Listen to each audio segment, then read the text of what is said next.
Hello, beautiful peasants, and welcome in. Why does it say that the Tavern Pet goal is unlocked? It is not. Okay. Not feeling that generous today. I know I'm also headphoneless. I managed to put my bun so far on top of my head that I cannot also put headphones on. And I'm not redoing my hair, so it's okay.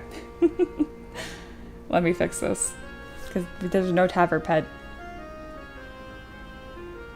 Hope you guys are having a great Tuesday. We are not doing a 2 for Tuesday today. We are doing a sculpt from scratch, which effectively feels like 2 for Tuesday. There we go. We've reset. Just Lingle. Tavern Pet time? No. No. But hello, Just Lingle and Otaka. Hope y'all are doing well. Double check my mic here. Looking good. Excellent.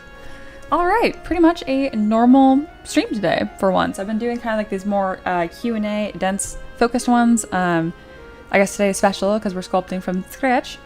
I was gonna like kit bash a bird I've had before, but you know what? I've had to sculpt a bird from scratch so many times on stream. What's another one? Hope y'all are doing well though. I feel like the Discord chat looks especially small today. Am I crazy? It's fine. Yeah, just getting settled in. I technically started a couple minutes early. What do I normally say right now? I don't know. I feel like there's been so many things changing and happening that normally I have a list of things to get through, but not today. There we go. Sculpting from scratch is starting now.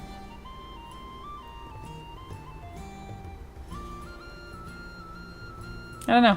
It's like a head empty kind of day, but like in a peaceful way, you know?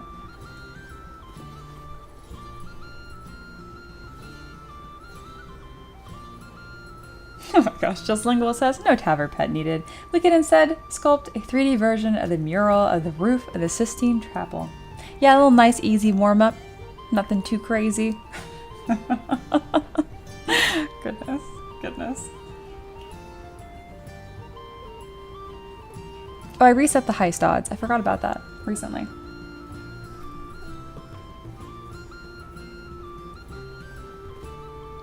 Possibly taking tomorrow off. I've been taking 1 weekday off from streaming to just catch up on, not like catch up, but to make major headway on the website and stuff. I also forgot to check base with Aloha if we're doing a special stream this week or not, or next week. It really doesn't matter as long as it happens once a month. Even then, absolutely no pressure. Fun fact, we do the special Aloha streams because I told Aloha since they're a mod, they don't have to pay for mentorship. And they're like, I'm gonna pay anyway. And I'm like, okay. And they were like, hey, instead let's do a fun, like, special stream once a month. So that's where that came from. Fun fact.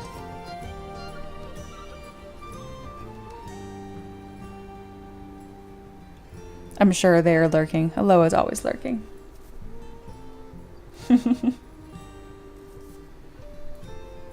Alright. I don't have a whole lot to talk about here, so I'm probably just gonna jump right into sculpting this burb. Doors open, it's a short one. I like it. Straight to the good stuff.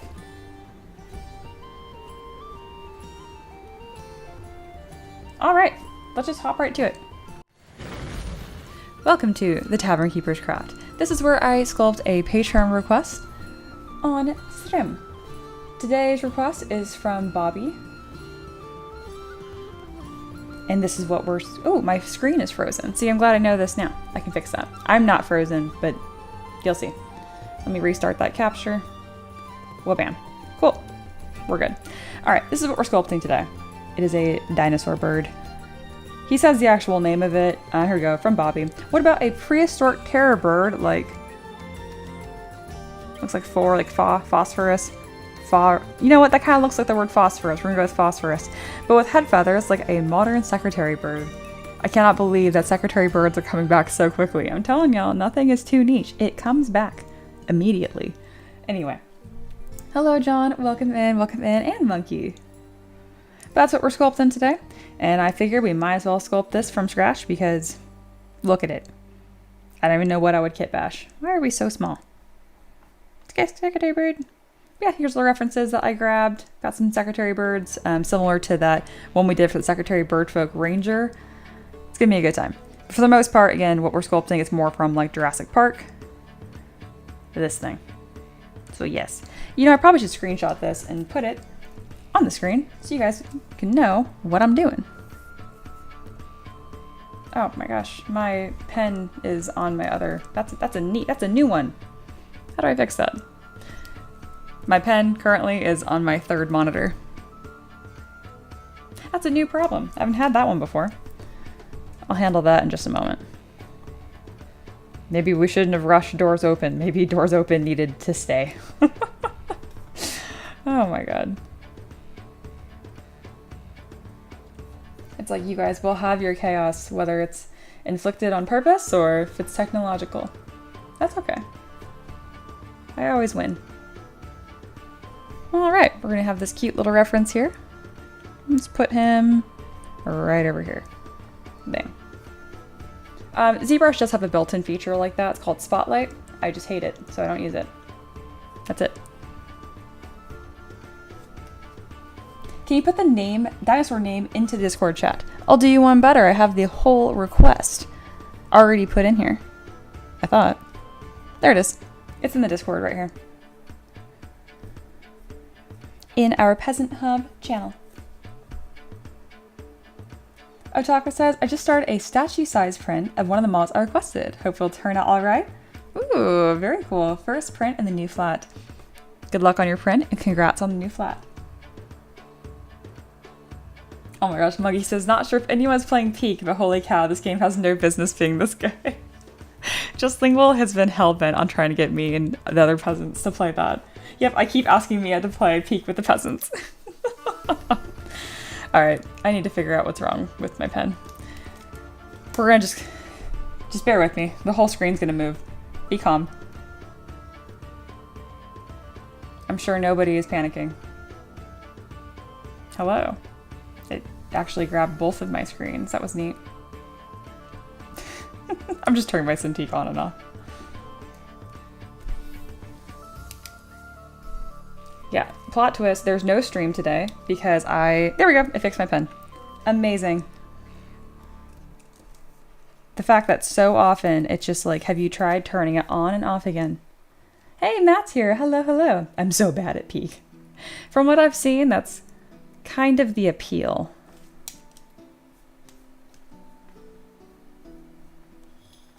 There we go. All right, we're back in business. Thanks for bearing with interruptions. It's time to sculpt a bird, a dinosaur bird. All right, last order of business. There is now a new thing you guys can purchase with real money. So yeah, at the top here, there's a little target or whatever. If you click continue, it'll do it for you. It's $5 US. You can either spin the Wheel of Chaos or you can have us jump right into a like Q&A learning session, which is like packed with tips and tricks and goodness. But don't pay for it if you don't have any questions, otherwise that would defeat the whole purpose. In that case, just spin the Wheel of Chaos. But yes, you can now pay to learn instead of just cause problems. Don't know why that's taken me so long to make that a feature, but there we go. All right, it's Dino bird time. Okay, first thing we're gonna do is we're gonna fix this lighting seam. We're also gonna put a base in here. I don't need a dog tool hanging out with me. So I'm gonna duplicate this sphere here and then go into my base library. And before anyone's like, you're not sculpting that from scratch. No, this is just the base. So again, these are all tabletop minis. These are for 3D printing. And I've been doing this for 7 years. I've passed 1,000 models. I do not need to sculpt every base. Brand new. So yes. Peasants riot. All right. We got a base. I always like having this in here sooner than later. It kind of sets the scene. Let's get some color on here as well. I already have this poly group, so it's not going to be too difficult. There we go. Let's grab this base, kind of a darker color. I tend to paint my minis in real life with a black base. I just think it's a nice contrast. We'll get more of a yellowy desert look here. Not so green, thank you. Oh, we have individual blades of grass. I love that. Okay. Let's go more of a bluish gray for the rocks. Hide all of those. And then last but not least, a even brighter yellow for the grass. So it kind of contrasts enough. Good enough. we got some color. My whole scene is very dark right now, so I've actually made a macro called scene that will fix my lighting. All a macro does is pretty much you can record yourself clicking a bunch of buttons and then map that to a button. Button. So yes, that's why everything looks different, even though I only clicked on one button. All right, I like it. Amazing. Let's sculpt our burp friend now. Oh, and if you need me, just put at M3DM in the YouTube chat or talk to me in Discord. Otherwise, I'm probably not going to see it.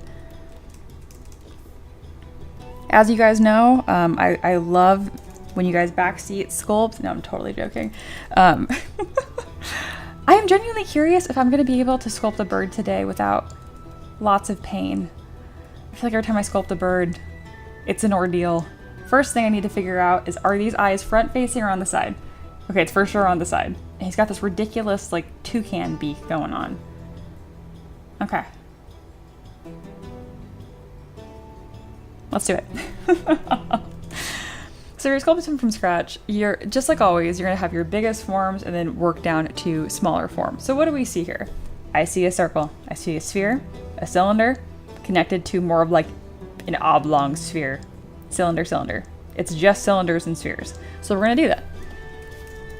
I'm gonna Dynamesh these at a really low resolution. And I'm gonna sculpt from the like front view here. So the eyes will be on the side of the head like so. All right, we got a head. I'm gonna squish it just a little bit. Move it over here. And the next thing we're gonna do is add a cylinder. I'm gonna go append cylinder. Kind of change the shape here.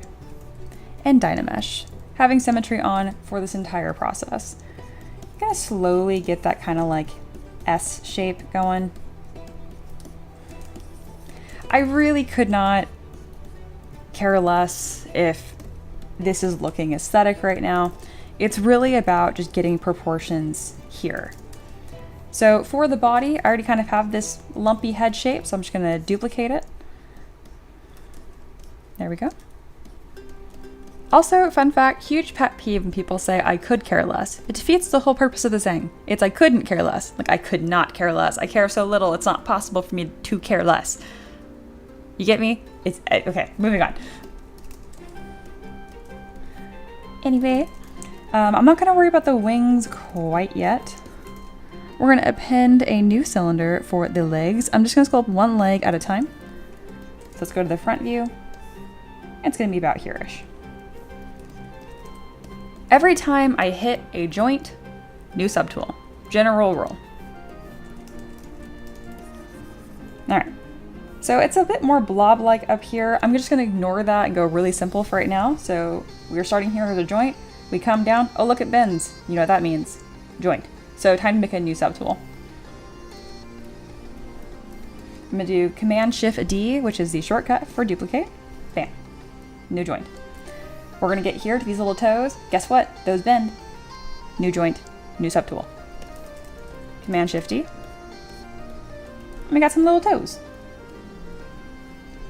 Paint says, love me a terror bird. Me too. I feel like the peasants are so calm today. I don't know, I'm just feeling a soothing calmness from y'all today. Can I get away with just making one super long toe that is both the back toe and the front toe? No, I shouldn't do that. I like ran that through my head really quick and I'm like, no, that's a stupid idea. So I knew that was a dumb idea because if I wanted to pose it later, it would just be kind of annoying to have to deal with the front one attached. So we'll just do 4 little cylinders just like so. I'm gonna click on auto groups, which makes them different colors so I can select them very easily. If you're thinking, Mia, you said every time there's a new joint, new subtool. Generally speaking, there are exceptions. I don't wanna have a new subtool for every single toe. If you wanna do that, that's fine. But for me, this is good enough. All right, looking pretty good. Let's keep adding shapes. So we're missing the tail and we're missing the beak. Somewhat important. Oh, and the wings. All right. These shapes look kind of body-like to me, so I'm just gonna duplicate the body. You can just append a sphere every time. I just like to, it's just so much faster to click Command-Shift-D than duplicate. I don't know why. That's a personal preference. It doesn't matter. There we go. We have the tail. That looks tailish. And we'll do the same thing for the wings. So I'm going to duplicate the tail. It's like sculpt from scratch, except the entire thing is just the head over and over and over again. You should be able to do that when you are in this early blockout stage because your forms are so simple. If I sculpted the whole head, this wouldn't work. I'm just trying to nail home the concept as much as possible that y'all should keep it simple. Terror birds remind me of this. I like this. I like this a lot. All right, we only have one wing, so now we're gonna mirror and weld. There we go. Also, just some people asked us earlier or yesterday about subtools and mirroring them in real time. You can do that. So if you didn't want to have one leg at a time, just go to your IMM primitive brush and then click and drag with symmetry turned on. See, you can do it like this instead. I don't because it fucks up my gizmo. I really like it to be where I want it to be, so I just mirror and weld at the end. But you don't have to do that. All right, last but not least, the beak. The beak is actually a fairly complicated shape.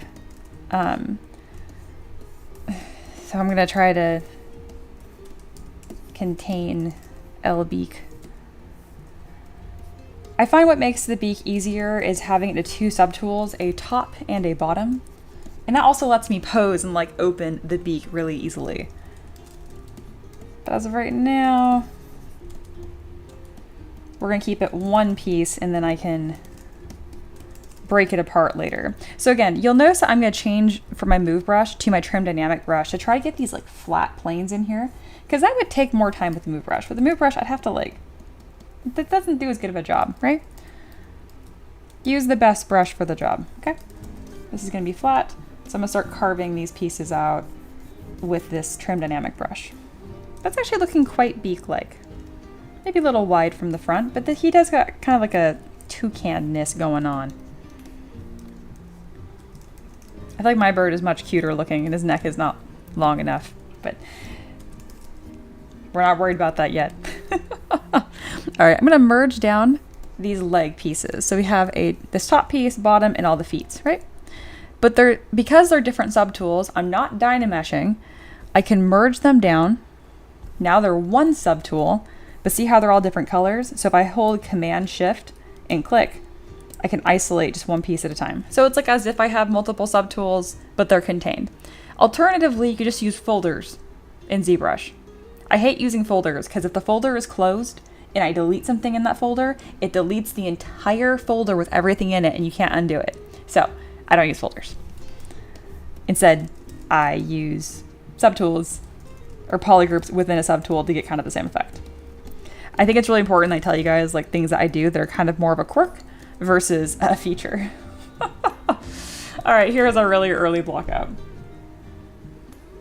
Hey, Adamus. Raptor Dodo. Yeah, pretty much. I see you guys are heisting, being pleasant. I like it.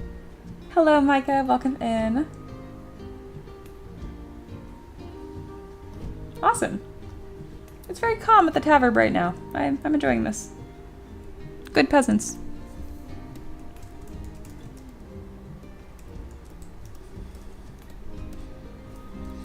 All right, we have burb. So there's two things you can do here. I would say this is our primary block out, okay? So I'm actually gonna screenshot this and throw it in here. Today is kind of like a secret teaching stream, honestly, but fun. John said, Mia, I thought you told me not to merge my subtools yesterday. I'm so confused.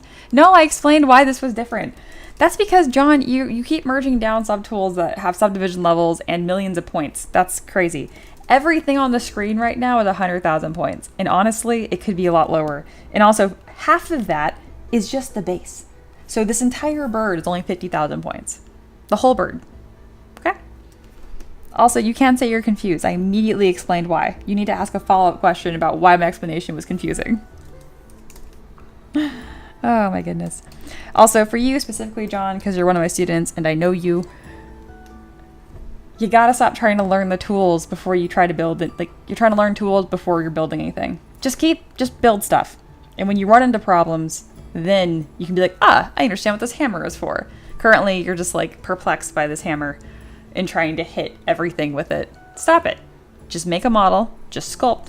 And if you run into problems, then look for tools.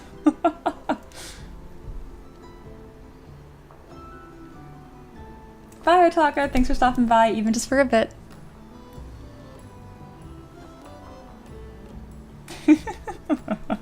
Good. Paint so this makes more sense. Very good, very good.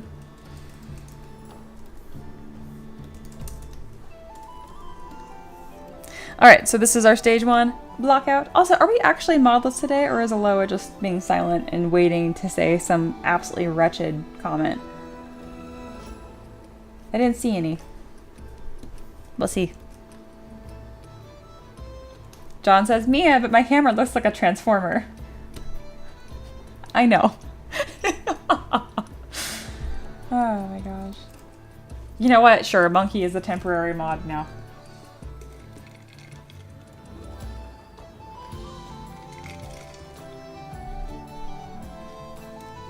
Alright, this is stage 1.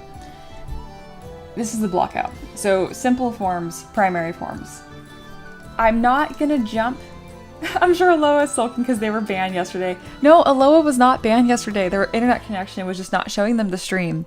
They were not banned, I promise. I have banned my mod multiple times, but like they were not this time. But yes. Okay. Anyway, this is another spot where my students get really confused, where they have all these base pieces, and then immediately they go from this stage to like, okay, well the difference is feathers. And they'll go here, and they'll start putting a bunch of tiny details on this. No, you're missing the secondary forms. Very, very, very important. Which really is also involving just checking your primary proportions. So if I grab this little image here, is this gonna work? I don't think so. Yeah, no, because this is on top. But anyway, what I need to do now is to make sure the relationships of these shapes match the relationships here.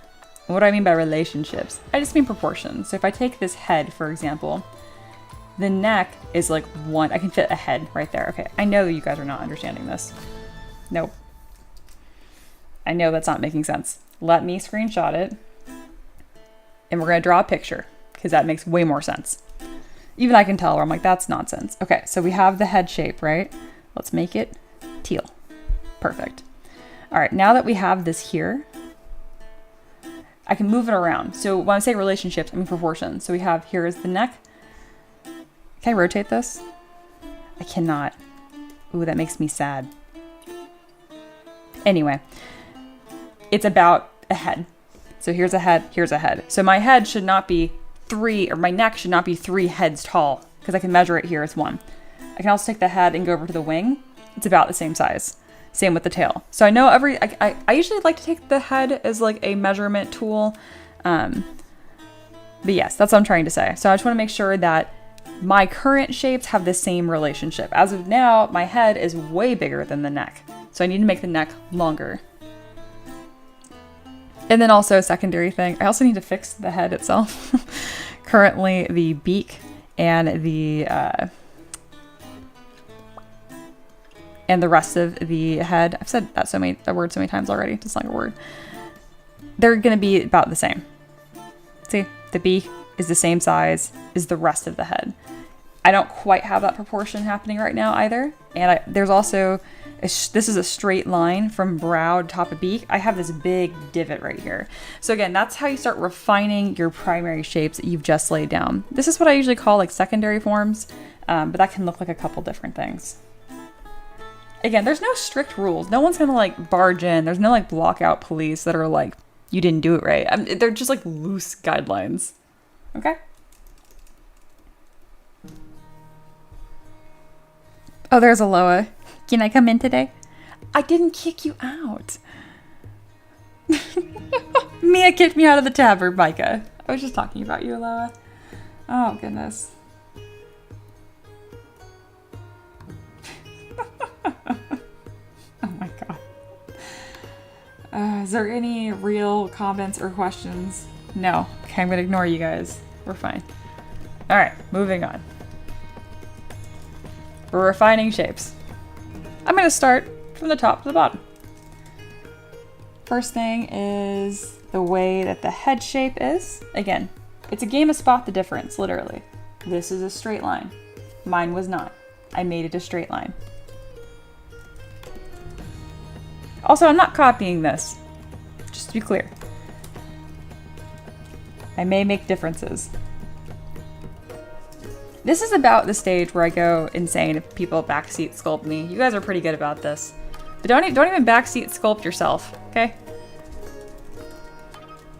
And then as far as the distance between the like head and the neck, it just kind of wraps around a little bit right here. I have like a whole separate piece. Really, it's like this. It's like mushed onto there. There we go. I'm a big fan of like exaggerated long necks. I can do a lot more posing with them, a lot more fun. So I'm really gonna kind of push this shape a bit.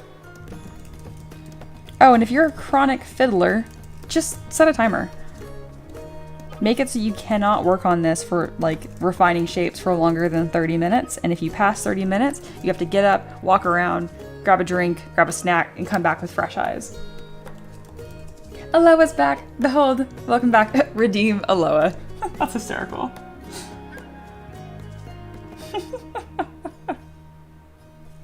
Beautiful. All right. Moving the legs. Looks like they kind of tuck right under the wing.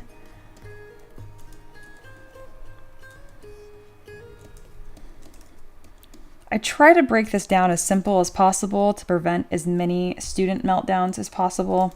Because I've seen it all. I've seen you guys get upset about literally everything.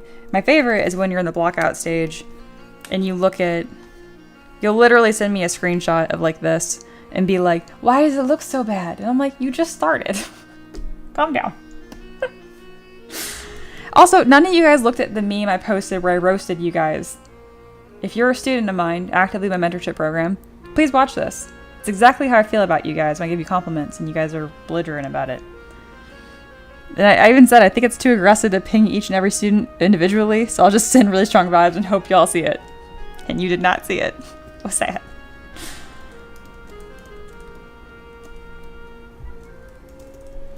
Alright, so the top of the leg here kind of looks like a turkey leg. It kind of has more volume. So you can take your move brush, you can kind of push back and forth, or you can even take your inflate brush, which is going to add volume all the way around. Actually, I really liked how the inflate brush did.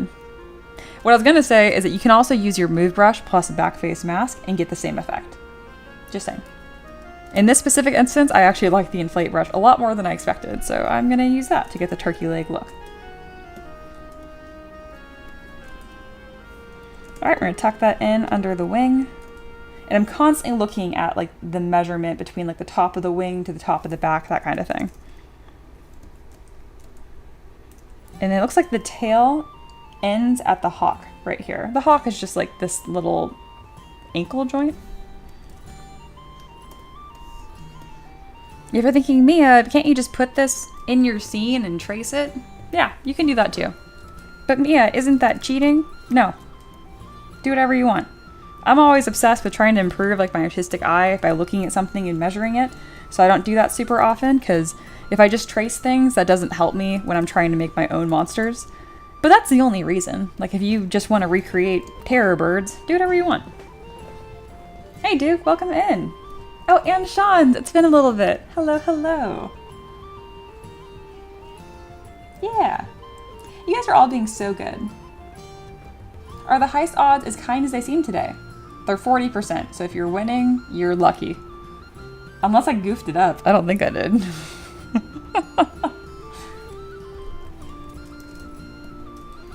Oh shoot, we got 20 people here. Hello. If you're brand new, let me know, because otherwise I'm not going to explain who I am or what I'm doing. I feel like now that I put a reference of some sort on screen, it at least makes some sense. There we go. Alright. I would say this is block out stage 2. I'm going to put a screenshot of this into our Discord. If you're not already in our Discord, you should be. That's the pitch. Alright, so this is where we were about, I don't know, is anyone counting? 10 minutes ago? Here. And then now we're here. It really just looks like a flamingo, doesn't it? I didn't notice that until just now. I thought I was making like a dinosaur bird. This is just a flamingo. Alright, that's fine. Let's see. Yeah, I like that. Aloha's very eepy today. That's not a problem, Aloha. Oh, and again, if you're not feeling up to doing an epic Aloha stream this week, we can do it next week too. Or we can do a double in September. I don't care at all. Again, it's something that I'm doing, so that way, again, because you're still paying for mentorship, but I say you don't have to because you're a mod, but you're doing it anyway. So, again, it's an exchange for you. So if it's becoming work for you, that defeats the whole purpose of why we do special Aloha streams. If you want to do an epic double stream, that's fine. Why is my bots being notifying me? Does someone get banned for saying something stupid? Yes. Paint got blocked for saying he student here. Student only. Yeah, if you say that at here, Ping, it will delete your message. Niche. It's like, who's getting banned in real time? It's Paint. What's new? Oh, this is so cute. Wow. I love that. Pose idea. I do love that. Can I give the bird cake? No. No. Monkey says, greetings, new peasants. This is M3DM. She is Mia. Mia is I. She does things with a computer, and we get physical minis. It's like magic. I like that pitch so much better than what I normally say. I've learned to stop explaining things that drain my soul. Like, I know it's reasonable to, like, explain who I am and stuff, but, like, I don't know. Anything that feels like I'm on autopilot, I'm like, I gotta stop doing that. It makes me exhausted. Ooh, a fun fact about flamingos coming in from Bunny. I'm excited. Oh, here we go. Monkey continues.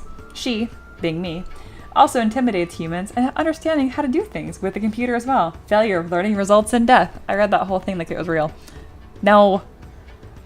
But it is true. I mean, I do have people that pay me so that I can be mean to them. Those are my students. At least it's a good deal. It's $1 a day.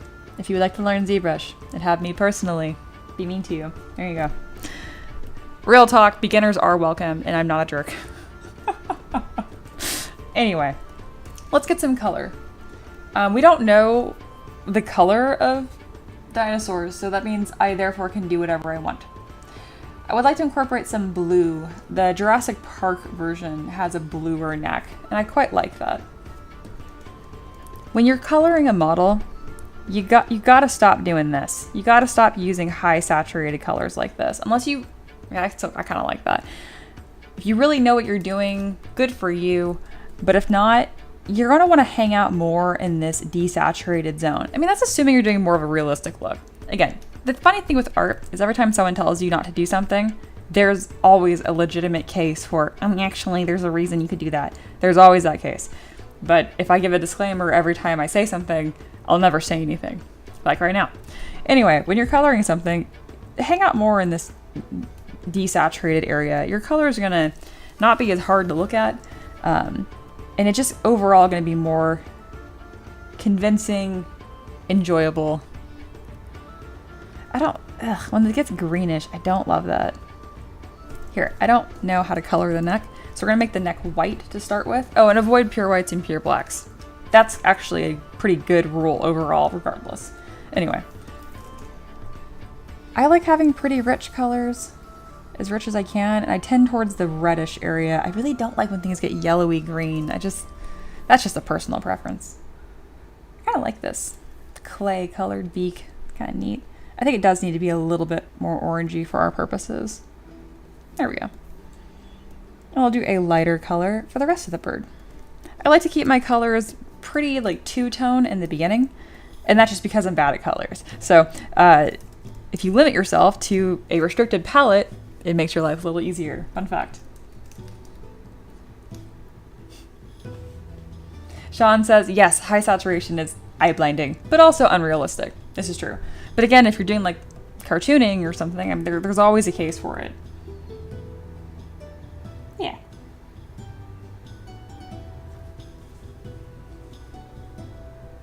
Aloha says, I return in full glory tomorrow in finishing Micah's commission, hopefully. Cool. And then have a massive mystery stream I've been planning. Might need more time because I want it to be perfect. Absolutely. Take your time. Take your time. Duke says, Mia pulls up the cart, looks at new people. Hop in and hold on, nerds. That's really sweet. I like that. Also, I missed my fun fact about flamingos. Bunny, where is my fun fact? I'm waiting.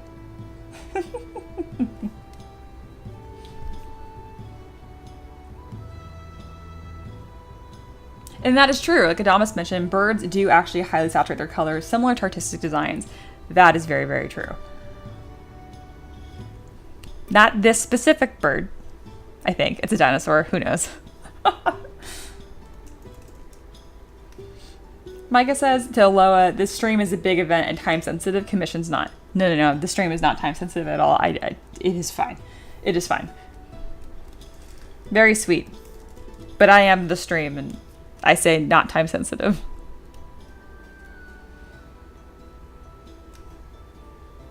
Oh, I like that. And Aloha talking about this commission. Like, I love the character so much. I will not rush him. Very good.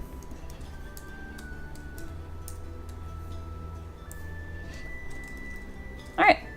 We got some colors. I wanted a bluer neck, and then I realized I didn't have the chops to bring in that color, so I didn't.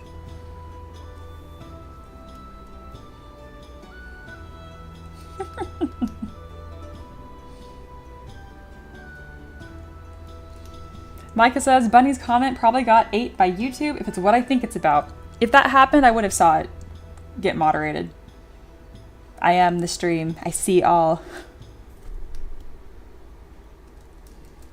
There's Bunny. Alright.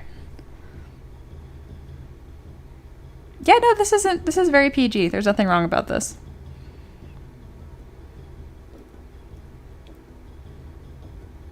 Okay, there's a ton of fun facts here. I don't even know what to pick, but y'all should go in the Discord and literally read all of these. I thought it was going to be about the fact that flamingos aren't actually pink. It's like an algae that lives in their feathers. That's why the babies are white. Pretty cool. Okay, I need to work more on this. What's next? Alright. I did stage 1 block out. If you're just coming in, hello. This is where we start with from a sphere today. This is stage 1. This is our stage 2. I just added color. I don't think I refined it enough to do another screenshot. No, I haven't. So what do I do next? That is an awesome reference.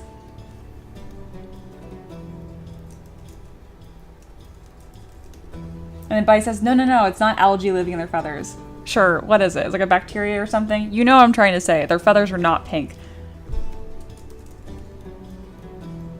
Anything else? Alright. Oh, we didn't give the secretary bird feather things. We're going to append a cylinder for that.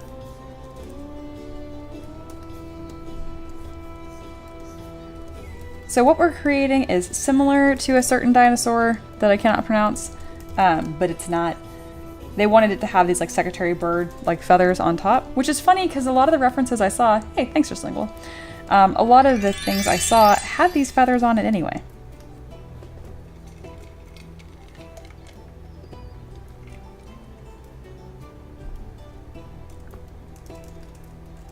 There we go. Alright, got one in the center, which is going to look silly, so let's put that off center a little bit. And I'm not going to worry about doing both sides, just one.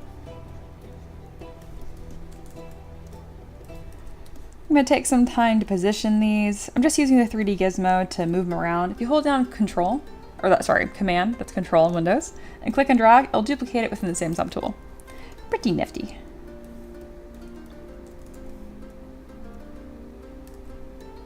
There we go. And then last but not least, we'll do a mirror and weld. We got lots of little spiky feathers going on.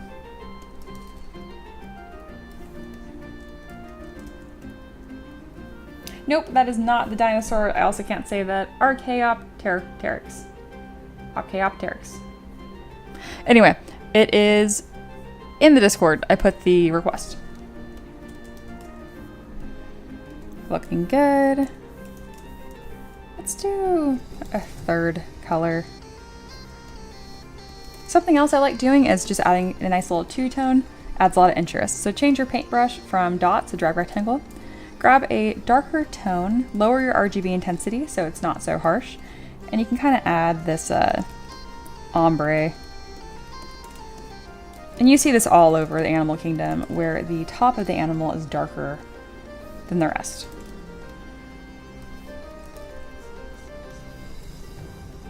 Very nice. I like it. It is time to add an eyeball, I think.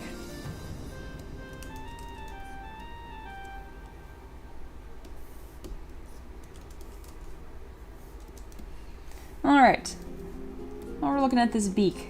I think it is time to separate the beak into two different pieces so I can move it around. I'm going to use a mask lasso brush, strike roughly in the middle, and then split mask points. They're now going to be hollow. You could just do close holes right away, but you end up with this jagged edge, and nobody likes that. So I do polish by features first. See, before, after. The topology is still fucked up, but that's not what I'm worried about here. I'm worried about just a smooth edge. So there we go. And then close holes. Very nice.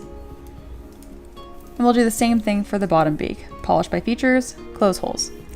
Everything you see here, all these buttons, this is a custom UI that I made. So if you're trying to follow along at home, you're going to be very, very confused. Just know that all these buttons do exist within ZBrush. Also, if you're a student watching and you want my UI, you can just ask me. I will also redirect you to one of my video lessons that shows you how to make your own, because everyone has their own preferences. But if you want mine as like a starting point, just let me know. But you really should make your own.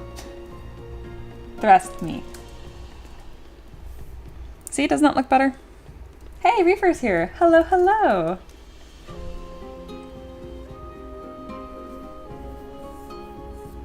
Hello, it says Mia. Hey, Mia. In two months. God. On October 21st, it'll be a full year since you returned to streaming on YouTube. Really? Oh, that's so cool. I'm so glad someone's keeping track. Did you guys know I passed 200 requests sculpted on Patreon? We're also into February now. I noticed that, so yeah. John says, Mia, can you polish my features after the split and close holes? You can, but it's not going to look as good.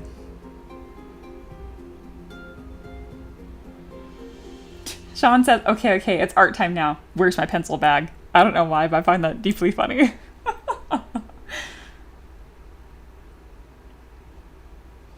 Oh, I see that Sean's is spelling out the word like phonetically on like what to emphasize. I know I'm supposed to be able to read that and understand that. For some reason I read emphasis. Okay, the problem is that I have an internal dialogue like most people do, but when I'm reading, it just mumbles everything. Like I don't have a really clear narrator. So whenever I see a word that I don't feel like pronouncing, I feel like and I just move on. And that habit has compounded the fact that now I'm almost 30 and I can't pronounce half the things that I know what they are, I know how to spell them, but I can't say them. This comes up more on stream than you'd think. Anyway, good question, John. Moving on. We got our burb. It's looking cute. Burb. What else are we doing? Oh, eyeball. That's right. Okay. So we're refining the head. This is another point that I think confuses the crap out of my students. So I'm always talking about when you're sculpting, it's kind of like building a pyramid, you know? You need a good foundation before you keep layering up, right? Sater one of my mods had a great comparison yesterday. Like you wouldn't add skin pores to a face if you hadn't even sculpted the nose yet, right? So you want basic shapes and then you keep refining those shapes. Now what confuses my students is some shapes are much more confusing than others. So the neck right here, it's just a tube. It's just a tube. Technically speaking, there's probably a slight ridge on the back of it, a bit more volume here, and then we'll have a feather texture, right? But it's pretty simple. The head, meanwhile, we have a lot more going on here, and this confuses my students a lot because suddenly the primary shapes and secondary shapes, they feel like locked up on certain spots. So let me kind of do a little draw over here to break this down. That's not big enough. Let's go bigger. There we go. Ooh, I don't know how to use this software yet. Bear with me. Oh, I'm doing better. There we go. So again, I talked about the neck here because the primary shape is a cylinder, right? Cylinder. Very simple. This is the shape. And then if you want to be like, what's the secondary shape? Well, in that case, you start adding like the bend of the neck and you're pretty much done. For the head, you can kind of break it down like that where you have, it's just a sphere. But when you break down the secondary forms, it's a lot more complicated. So let's talk about that. Can I make this line a little thinner? Yeah, cool.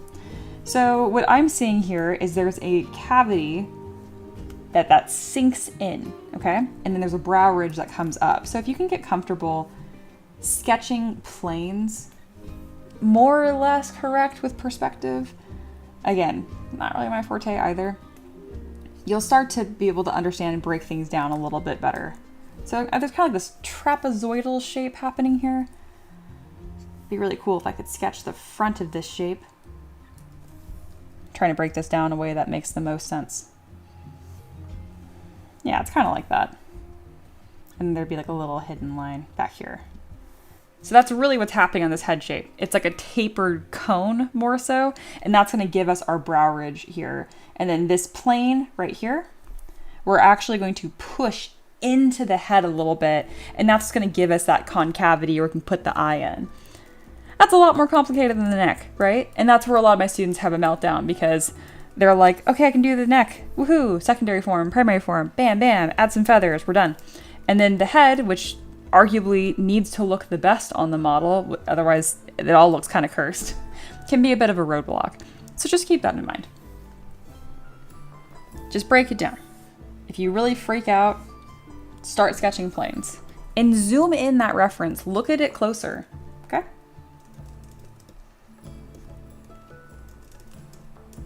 I like his blobby toes. I do too.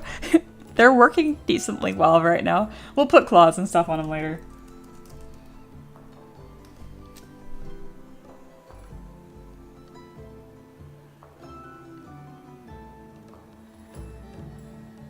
We're getting into bird lore here. I'm just checking on stuff. Okay, Bunny broke this down, the word. And again, this isn't the bird that we're even sculpting today, but we're talking about it. Okay, so archae, like archaeology, opter, like helicopter, and ix, like ix, okay? Archaeopteryx, Archaeopteryx. That helps me. That is speaking a language I understand. Thank you, Bunny. I really appreciate that. I swear I can read. That was really helpful.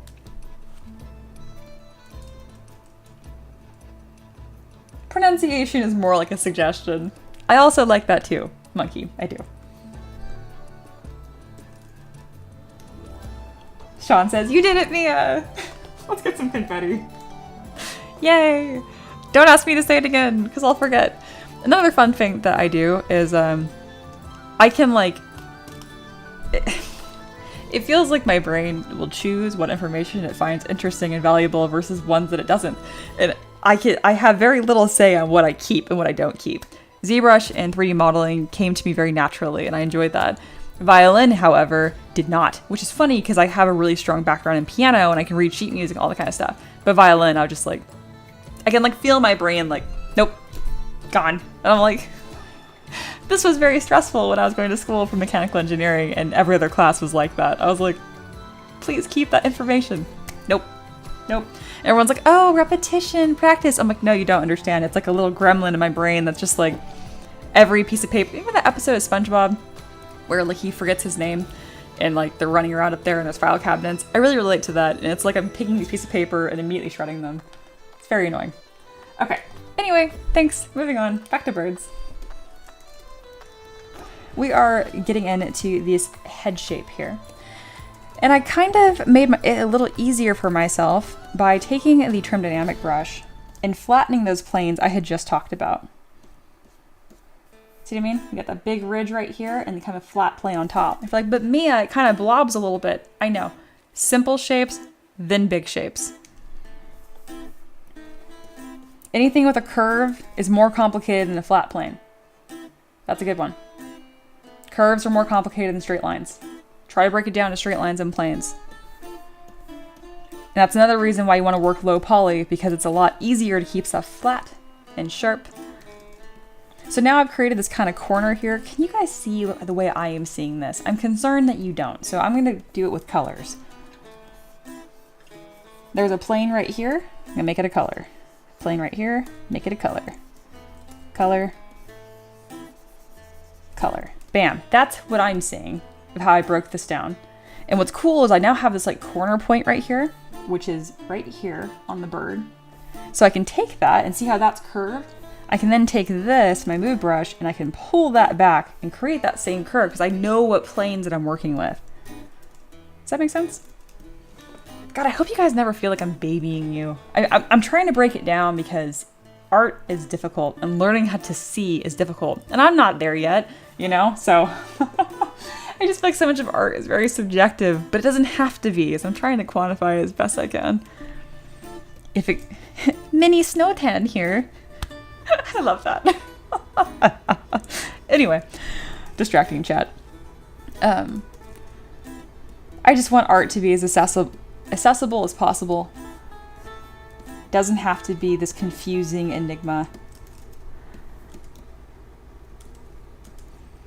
It genuinely makes me sad when people are like, oh, I don't have an artistic bone in my body. And I'm like, that just means, 1, you weren't comfortable failing enough, or 2, someone was a jerk to you, or 3, you just haven't had it explained to you in a way that makes sense. So hopefully I can be that person that helps it make sense to you.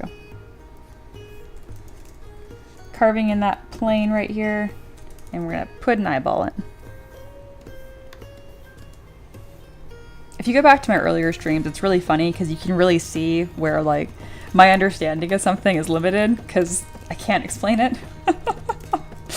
And that's why it's fun for me, like as I've streamed more and gotten more comfortable and better as an artist. I feel like my explanations have gotten better too.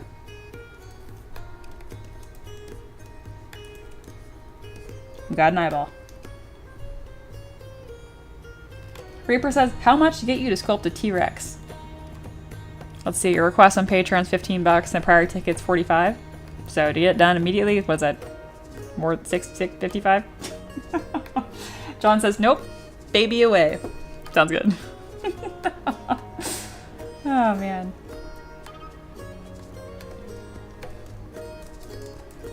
Two months till the Tavern 1-year birthday. I'm so glad it's in October too. It's objectively the best month. Why is this blurred out? Wood. Oh, that's right. I was working on that lion. I love how I have no background, no frame. I just like streamed one day for really no reason. I was just out of the shower too. My hair was like wet and put in these little tubes. What was I thinking? Anyway, you can just start streaming if you want to stream and be an art YouTuber or whatever. I didn't have any fancy setup. I didn't even have makeup on. I had the same AirPods though. Look how good my lighting is. And I learned how to do my makeup. If you're a man, I guess you can skip that step. Or not. God, I love men in a good eyeliner. I appreciate that. My husband is too straight for that, unfortunately. Alright, moving on. And then John says, Mia, most of the time, those are the most memorable teachers for people. I would like to be that. Yes, that would be nice. Micah says, I have artistic bones, but mostly not visually, just not enough time devoted to that aspect, as opposed to writing music and game design. I get you. And I'm not going to give you the, those are all art, because I know, you know what I mean. Reaper says, I don't have the internet or the computer to handle streaming. You'll have to wait, unfortunately. Have you tried streaming at like no more than 1080, maybe even 720? And like capped at 30 FPS, that might help. Maybe? Paint says we need a husband makeup stream. He would never tolerate that. Monkey says, that stuff is eyeliner? I thought it was adult fun dip. Monkey, stop it. Sean says, I love men in a good eyeliner. I've never been motivated to wear eyeliner makeup until now. Speaking as a trans mask. Yeah, do whatever you want. Hell yeah. Yeah. Beautiful. Intersex lion. Males have the manes, but looks like a feminine chest. Yes, that was not intentional. But yeah. I mean, there are more sightings of lionesses growing a mane, not quite that luxurious. But yeah, oh my gosh. Speaking of, I did a peacock folk or whatever in a dress. And I can't remember what the comment was. It was so stupid. It was like, can I get a male version of this? And I'm like, honey, that is the male version. People are silly. They need even their birds to be straight, apparently. I'm like, okay. Oh, man.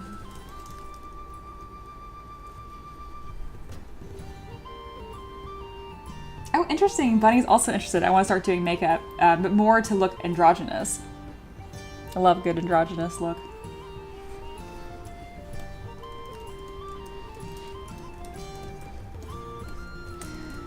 Okay, we got an eyeball here. What else were we missing? A nostril. I'm just gonna put a little dent in here because it doesn't look like it's terribly complicated. I just used the move brush and held down Option. You can dig little holes into your mesh by doing that. There you go. Paint says I love the idea. So do I. Again, that's totally what I made without meaning to. I just thought she'd look fabulous with it.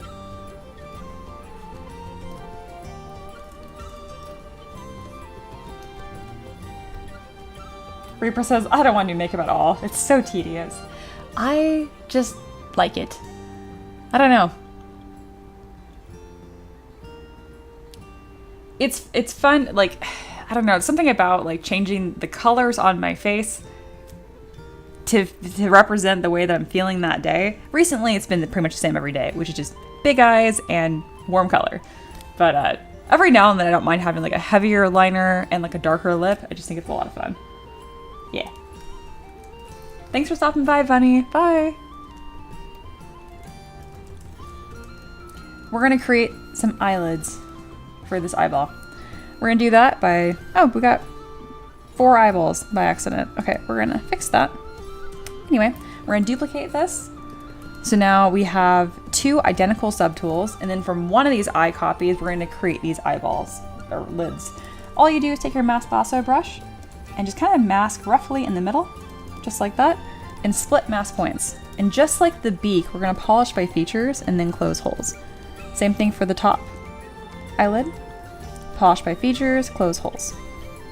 I also like to Z-remesh by half, just to get a little lower topology. It kind of gives you a cleaner, crisper edge. And it looks more eyelid-ish to me. Eyelids are thicker than you think. Aloha says, I like the button eyes. They've got a certain charm to them, but no. All right. Eyelid. I'm inflating them just a touch, and I need to change the color so this actually works. There we go. All right, now that we got these eyelids, we can do a bunch of expressions quite easily. I'm gonna grab my move brush and kind of create this bottom one, and then now the top. Please both show. There. Burb is not impressed with you guys.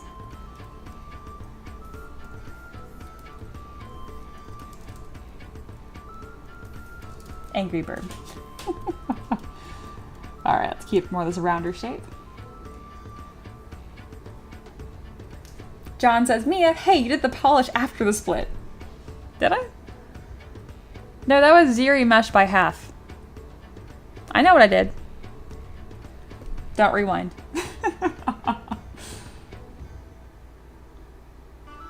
Aloha says, Mia, can you pull the bottom beak down a lot so it looks like he's really happy? Okay, so the bottom beak down, like opening his mouth, or like I don't, for some reason I'm not understanding. But I like what you're asking for, and I would like to do it. How would I do that? I don't know. Okay, I like what I did to the top beak by accident there. It has to just like open. Meh. really open. All right, we also need to actually put a dent here because we can't have his head spilling out of his mouth. That's weird.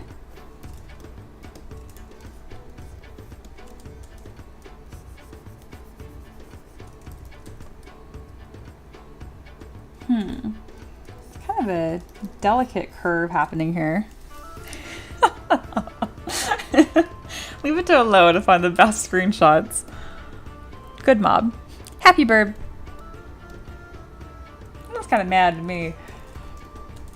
How can I make him happier? Usually I can like, I don't know, he doesn't want to be happy for some reason. Usually I can like squint the eyelid up and then kind of create this like fake cheekbone to like, he just looks disappointed.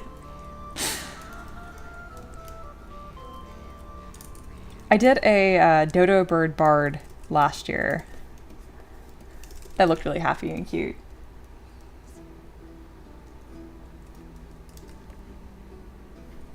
Oh wow, these are big burbs. Thank you, Paint. That is good for me to know because I was not going to scale that correctly. Good peasant. This is why I provide a node base version, so you may scale my models however you like to 3D print.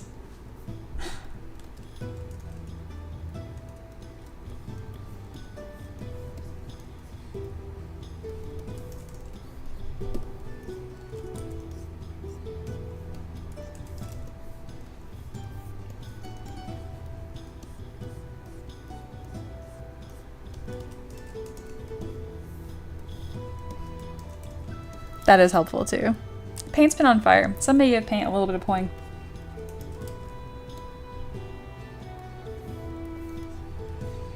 All right, and then we're gonna build up this brow ridge even more using Dam Standard. I can soften this shape later, but we need to move this on out. We are being mumbly. There we go. No mumbling when you sculpt. Find a shape, commit to it.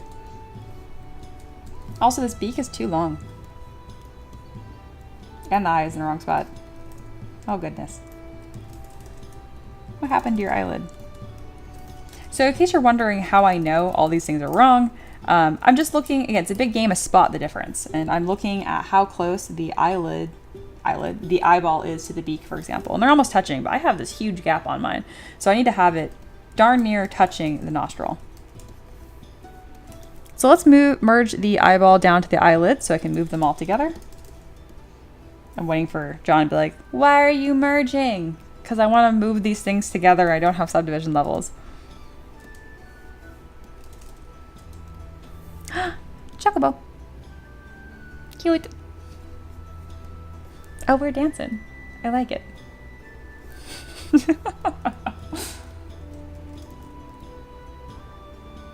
Unable to find paint.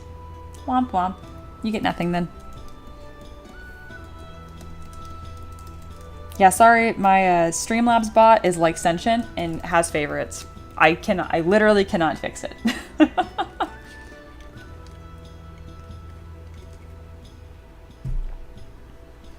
Does a beak need more of a hook? You betcha. That's a secondary form. I need to get my proportions in place first.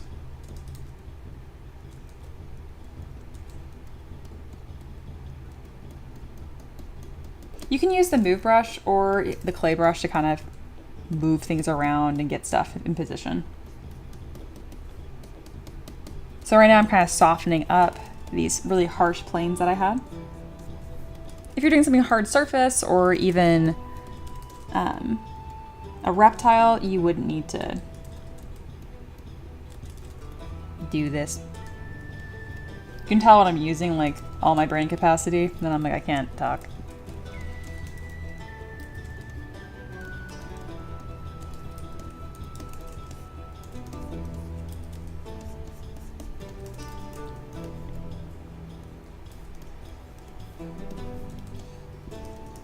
All right, it is time to get more shaping.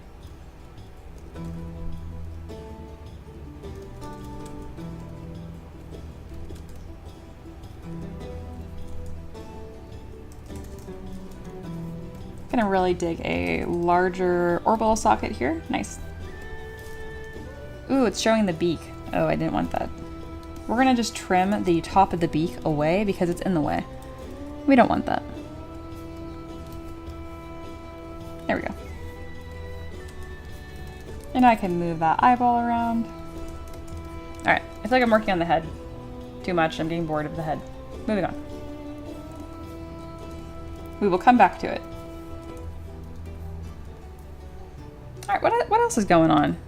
The rest of the visual interest really lies in the legs, I think, which I definitely got some. Let's check our proportions here. I feel like mine's looking really baby. If I've been looking at it, then I kind of like, I'm blind to it. Hey Maniac, welcome in. Nice brow ridge. Thank you. I did not see the description. Is this another bird foe? No, it's another bird. Right, Empress? I feel like, I was just talking about this. I'm like, I've sculpted a bird from scratch on stream more than anything else, I swear. I was really not good at it to start with, but my god, I've done it so many times that we're getting pretty good at it, aren't we? This is a dinosaur bird.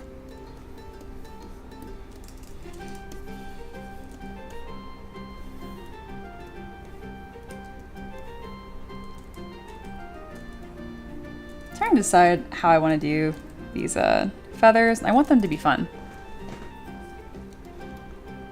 God, he looks weird. Oh look, I'm back to working on the head even though I said I'd leave it alone. Moving on. Aloha says I won't emotionally recover when Mia alters the blobby toes. It's happening really soon, so brace yourself. Alright, what is going on with these legs? I want this bird to just look more interesting. I'm also missing some volume under here. I like removed all of his organs by accident.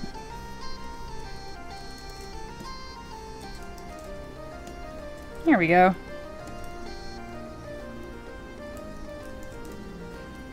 Oh my gosh, yeah, don't forget Monster Hunter Wilds. Yeah, I want it to look more like this. I feel like that's cooler.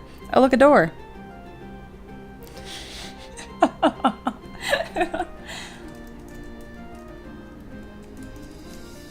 Reaper says, Mia, maybe you could make a burb series and sell them as a pack. Honestly, at this point, that's not a bad idea.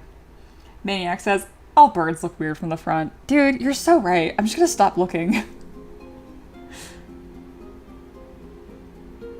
Just Lingual says, not to backseat sculpt. Not from my Just Lingual. Isn't this body missing a lot of mass, or am I tripping? Oh, you caught it. Yes, I did. Trust me, peasants.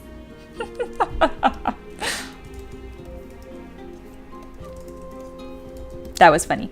You're fine. All right, and then we just need some secondary shapes, and we also need, oh my god, why can't, thank you, Chan. I needed an interruption. There, chat's on fire. I need to change the proportions. I'm gonna start moving away from this design a little bit and making him look more interesting. So we're gonna jump into Transpose Master. So Z plugin, Transpose Master. It's going to take all my subtools over here and put them into one piece. You can use Transpose Master for two things. One, really quickly change your proportions like I'm doing now. Or two, depose your model. Just Lingual says, I really am passionate about birds. I love that. That's really lame. Very nice. That's the best kind of lame. Okay, and you're not alone in that. Oh, you guys are all dorks. All right, we're gonna move this down a little bit, and then I'm going to mask his little booty and kind of scoot him over. Again, we're starting to move away from the concept a touch. We're gonna move topological, and we're gonna add some more volume to these legs. This is the area that for sure my students start to panic. You gotta start making decisions, figuring out what you like, and just making it look better. This is challenging. Just be patient with yourself, and I recommend setting a timer. I'm not gonna do that because I'm on stream and I don't have to. What's really important though, when you're pushing proportions, you must either choose that you're going to change the shape of the head or the size, or you're not going to touch it. Because if I've seen this happen before, and I've done it myself, where once you're adjusting proportions, you'll just go in a circle and you'll keep adjusting proportions until you're back to where you started. Totally serious. Just Lingual says, lame. Probably. Meanwhile, Aloha with turkeys. Go, Mia, go. Thank you. I'm going.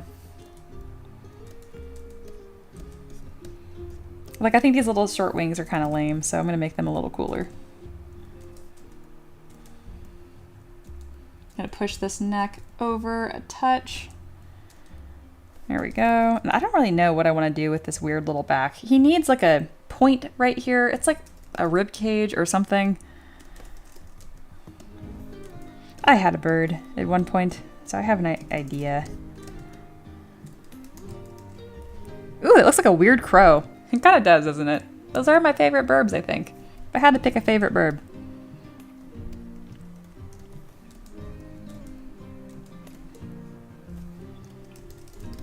All right. And then we can really start making these legs more interesting. And you know what? More leg. Insert more cowbell meme. All right, there we go. And then we're gonna start messing up these feet. Honestly, when we get the feet all detailed, it's gonna like improve this whole model. I do like that on this, the neck terminates up here. I have the neck coming all the way down. This isn't really gonna matter because I'm gonna blend those seams later and put feathers on it.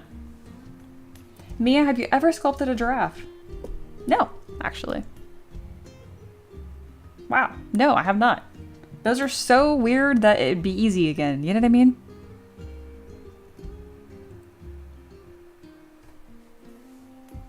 Empress says, make decisions, or they make you. That was very foreboding, I like it. Just Lingual says she's calling the dodo a turkey. I can't tell if she's rage baiting. It is a dodo. Listen, you guys are like this big on my screen.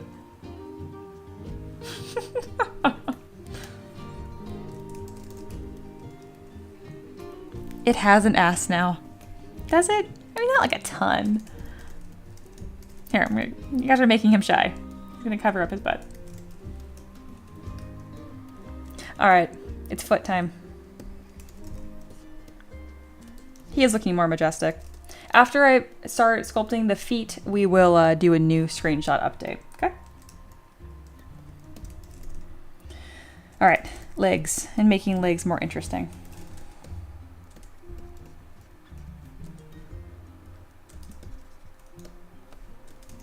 So I'm just, again, it's a big game of spot the difference. Right now I had perfect cylinders and that's not really what anything looks like in nature.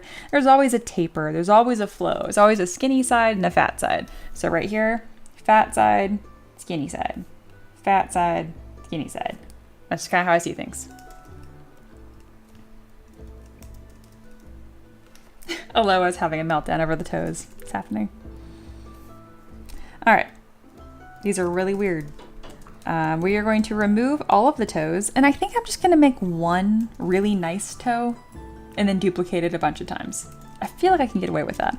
So I have the feet right here. I split them into their own subtool. I'm gonna duplicate this, and then I'm just going to select the middle toe. Just one toe, a singular toe. We're gonna move it out front, and we're gonna work on this. I'm gonna ZBrush it by half. We're gonna make a nice feet. I already have a nice foot in my asset library, but I said I was gonna sculpt from scratch today, so I can't use any pre-made assets. Also, I totally can. I can do whatever I want, but I'm not doing it. What's this? I don't understand. I don't like it. All right. Toes. Does everyone understand what's happening here? Does everyone understand foot? It's just a tube, but it tapers. It gets bigger on the end, skinnier, and then bigger when it connects. So that's what I'm gonna do.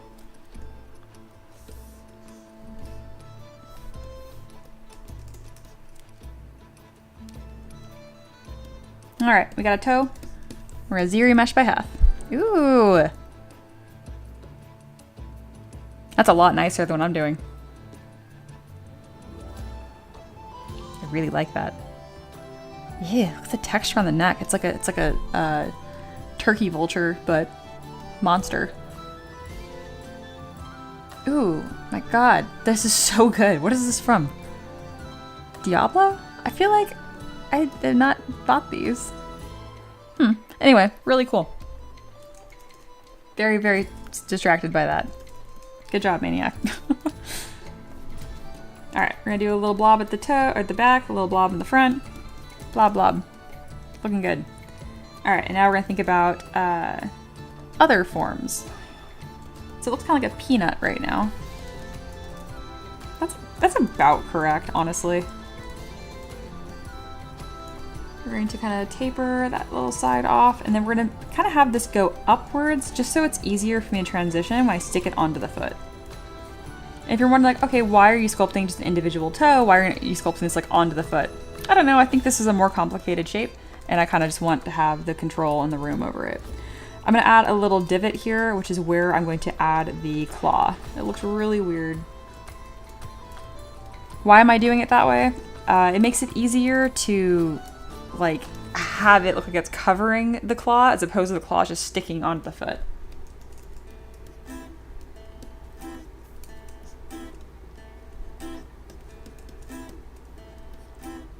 That's about right. I like the little plates on top of it too. I might go ahead and do that. Let's do it. I'm gonna subdivide a few times, and then I think a really easy way to do this would just be to mask it. I'm gonna use my masking brush, and we're just gonna do a bunch of little like blobs. This is not gonna be as fancy as the texture that we saw like on this bird here, but it's really gonna get the job done really quickly, I think. And if it doesn't, I'll do something different. Kind of cleaning up this mask right now. I like that they're kind of asymmetrical and a little bit weird. This is one of the downsides if you use a VDM brush for everything. Everything looks really perfect, you know, because you're using the same brush. If you do little masks by hand, it might not be as accurate. Depends on your skill level and, you know, how much you're able to draw. But sometimes you're kind of saved by the inconsistent look of it. All right, I'm gonna invert that mask. Center my gizmo by clicking this little location icon thing, and then hold down Command, that's Control on Windows. And see this little yellow square? If I drag, it will inflate. So there you go. I'm now gonna keep this inflated, and let's go ahead and add some texture while we're here. I'm gonna come over to my damn standard brush and kind of just like add some lines here.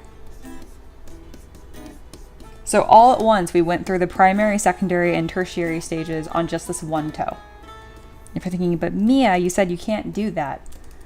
Listen, you can fully detail certain areas of your model if you want, but the flow of going from basic shapes, secondary to tertiary is always the same.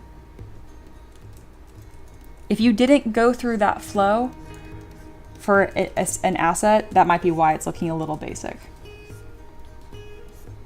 You know what, I'm gonna use Damn Standard again with this kind of like scratchier alpha and see if I can get like a nice little busy texture on the bottom.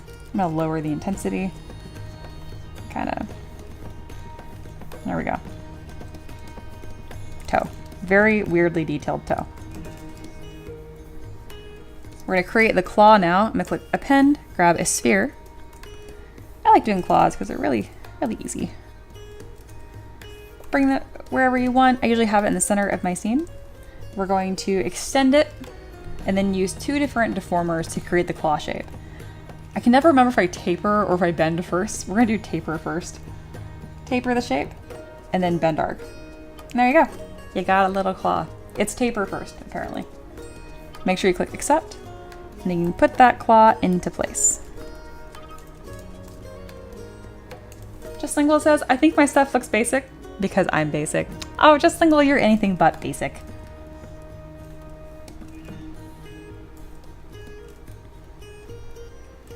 There we go. And now I can kind of adjust this toe around the claw. I'm gonna shorten it up a little bit and inflate it. And then see what looks different. So that this texture goes further down than I did it. That's okay. I can actually probably blend that seam a little nicer by using my clay brush. I'm gonna go ahead and do that.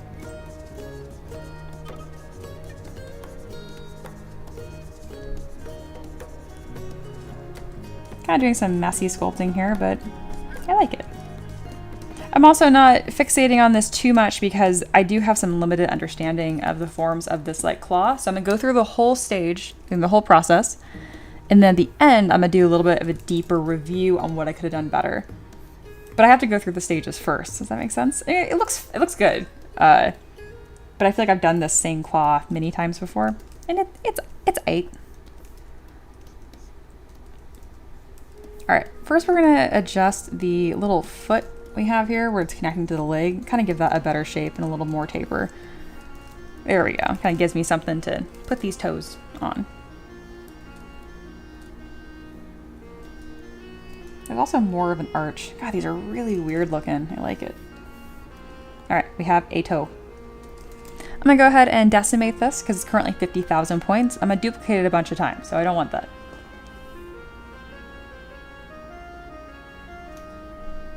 There we go. And let's duplicate this. We got 4 toes we're dealing with. There's 1. There's 2. 3. And 4. I'm gonna make the one in the back a little bit smaller. Because I think that's what's actually happening, but also because I don't want them all to be exactly the same size. It looks dumb. That looks like a bird foot. Neato. And then we're gonna click mirror and weld. I made it a little too small, so we're gonna make him larger.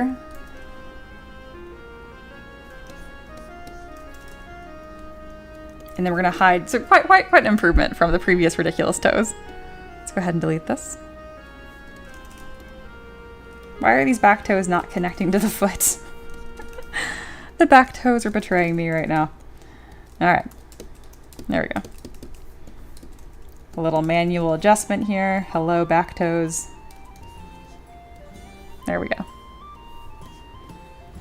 Bird feet. Aloha has screenshotted the blobby toes in protest. These look better. We all know that this looks better. Now that we have these toes, I can add some more subtleties here, which is like the middle toe goes out a little bit further. So I'm going to mask just the middle toe here. That did not do what I wanted. And we're going to increase the size just a touch. With symmetry on, thank you. Oh, interesting. Warhammer got you covered in the weird horse department. That's epic. Let's make that a little longer. This is also partly like do whatever I want to territory, because it's just fun to make it more interesting. Oh my gosh, these stupid feet keep being covered by the base. Come here. There we go. All right. I feel like they're rotated, but just the perspective of the camera. Let's go ahead and inflate the foot on the base here. And then we still need to move around these little back toes. Back toes are being a problem. Let me grab just those back toes and make them their own subtool because they're fighting me. There we go. Very nice. All right, looks pretty good. Aloha says, important horse discussion here. Please scroll up and read for your input. Oh no. Oh, I got pinged a few times. What's happening? Mia, if horses had paws instead of hooves, would they run faster or slower?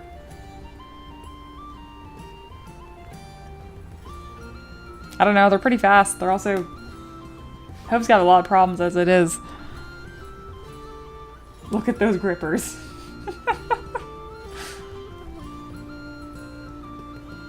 I would love to see an equine build climb up a tree. Oh my god. Oh, beautiful. Yeah, I agree. Reaper says if horses had claws, they need to be like majorly jacked to support the running. Yeah, they're already pretty muscly. I feel like they would just disintegrate. I'm gonna go with just, what? I think they would die. They're already so sensitive, y'all. Alright, we have feeties. It is time for another screenshot. We're gonna do a little review of what we've done on the stream so far. If you have questions, now is the time to ask. We are currently an hour and a half into the stream. I included that for reasons. Alright, wow, you guys talked a lot today. Where the hell are my screenshots? Alright, here we go. I'm kind of in the way. There we go. This was like our stage 2. Do we have any questions on how we went from here to here? I talked through the whole process. It's all on stream. If you're confused, you must speak now.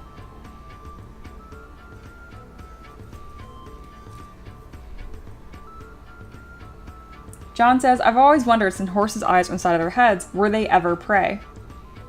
You know horses eat grass, right? You know they're not predators. They are prey animals. They eat grass. Just Single said, Mia, if you could have the speed and strength of horse legs, but you'd have hooves, would you make the trade? Wouldn't that just make me a satyr? Or a succubus? Yeah, why not?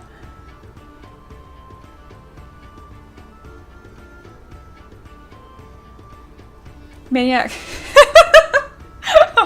Maniac says, the speed when you select, deselect, hide, unhide, and mask and move exactly what you need makes me feel like a 300-year-old trying to touch phones for the first time. I had to lean back away from my mic. Okay. Do you guys actually want to know like how I do that so fast? Because I can break it down and being totally legit. I use techniques I learned from piano. And I will explain how I do that if you want to know how I like use my hotkeys and click so fast. God, you made me like full on almost cackle. I had to like kind of stifle the cackle.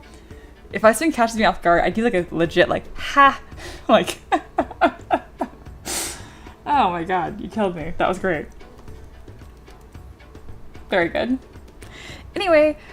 This was stage 2, and then we can go all the way back to stage 1. If you have questions, let me know. And then seriously, if you guys want to know like how I trained my hands to be fast hands, let me know. Like, yes, I did it for years, but it's a little more intentional than that. All right, here is our first screenshot. First block out. So especially from here, if you're like, wait, how'd you go from here to here? What's happening? You could rewind the stream, or you can ask me a direct question. If you seriously comment like, how? I'm gonna be like, watch the stream. I've also been like more of a jerk about demanding my students ask questions instead of me just like fire hose information at you. Because I've discovered that if you ask the questions, you remember the answer 10% more of the time. And that is a win.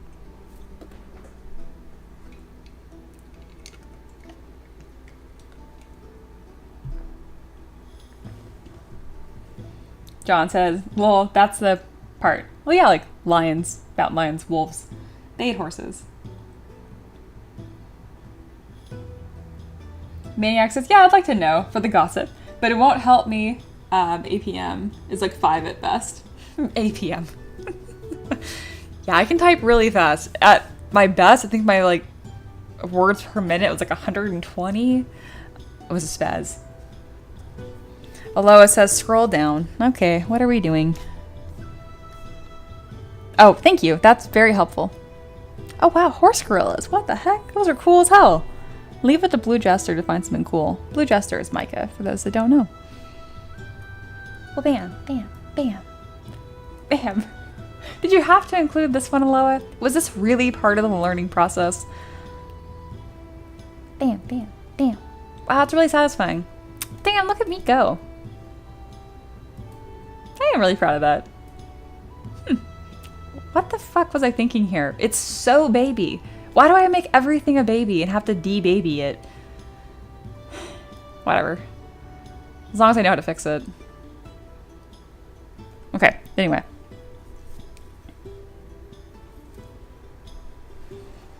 Do we have any questions? And then talking about how I learned how to click type fast. When you're learning a piece on piano, there's 2 different stabs because you use your right hand and your left hand at the same time, right? You do not learn them by reading both stabs simultaneously. Multitasking is not real. You just do stuff back and forth and switch really quickly, and it looks like you're multitasking or doing it at the same time. You're not. Even piano players, again, we don't do that. So again, I learn one hand at a time, and then I slowly combine them. And that's kind of how I approached learning ZBrush. Same way, also again, back to the piano metaphor, I promise it matters. The BPM of a song, like the speed of a song, like beats per minute, you don't learn a song at full speed right from the get-go. You start at like half speed and you slowly speed it up. So when I'm doing something in ZBrush in the beginning, I would learn like one hotkey a day or like a week, and I'd try to incorporate that one. So one of them was learning how to use Option and Pan. In the beginning, I just did what everyone does, which is configuration, restore standard UI. You actually, so my left hand's not being used, just this one. You actually click this button right here to pan or whatever. That's the canvas. God, I hate that. Here we go. You use this. And I was like, that seems slower because every time I want to move, I have to move my hand like 4 inches from here to here. And I don't want to do that every time. So the first thing I did was try to get really comfortable doing this. And then once I felt like that was just like super easy, I wanted to, instead of going to my subtool menu every time to select something, again, it's actually Option again, I would get comfortable doing that. So again, I was very intentionally picking a hotkey at a time to integrate and get faster. I did not learn them all at once. You cannot do that to yourself. So many of my students do this where like, literally they will like read like the ABCs, like pretend you can't read, you can't write. And I'll sing the alphabet ABCs to you one time, and then immediately you're like, I'm gonna write a novel. And then you guys are like mean to yourselves, you can't like write a novel. And I'm like, you don't even know your ABCs. So again, this is the equivalent of like, I learned the letter A, I learned the letter B, that kind of thing. It also helps me in the beginning, this is kind of embarrassing, I would say the hotkeys out loud before I would do them. So I'd think to myself, again, not move my hands at all, I just look at it and be like, okay, I want to move the neck, but currently the wing is selected. Okay, I'm going to hold Option with my thumb, click. Then W for the gizmo, click. Click and drag. And I swear, just being extra slow and learning it that way is what enabled me to be very fast. And that's how I learned stuff on piano too. There you go. Otherwise, you're just being a spaz. I learned smart after the fact, but I learned stupid first. And what I mean by that is I would click a bunch of different hotkeys until I got to the one that I wanted. It'd be like, ooh, try this mistake, try this mistake. So I clicked like 3 different hotkeys in order to get to the one that I wanted. And what happened was every single time I went to do that hotkey, I was teaching myself to click on 3 other buttons first. And I got so bad at this that I gave myself tendonitis by over clicking and over spazzing. So don't be an idiot. Learn slow. It's the only way to get fast. Yeah. Super fast fingers. Yeah, tippy taps. And you can do like hand exercises to where like, again, it's like 1, 2, 1, 3, 1, 4, 1, 5, 1, 4, 1, 3, and then you do like a different pattern, stuff like that. But for the most part, you have to start really slow before you get good at that. Just Lingual says, that's how I learned languages. I've been writing in Chinese since day 1. It's rough. It sounds rough. It's so different than English. And the way that, like, I think it's called kanji, like the way that you combine characters, wild. It's very cool. I mean, it's like an art form. I hate that. No.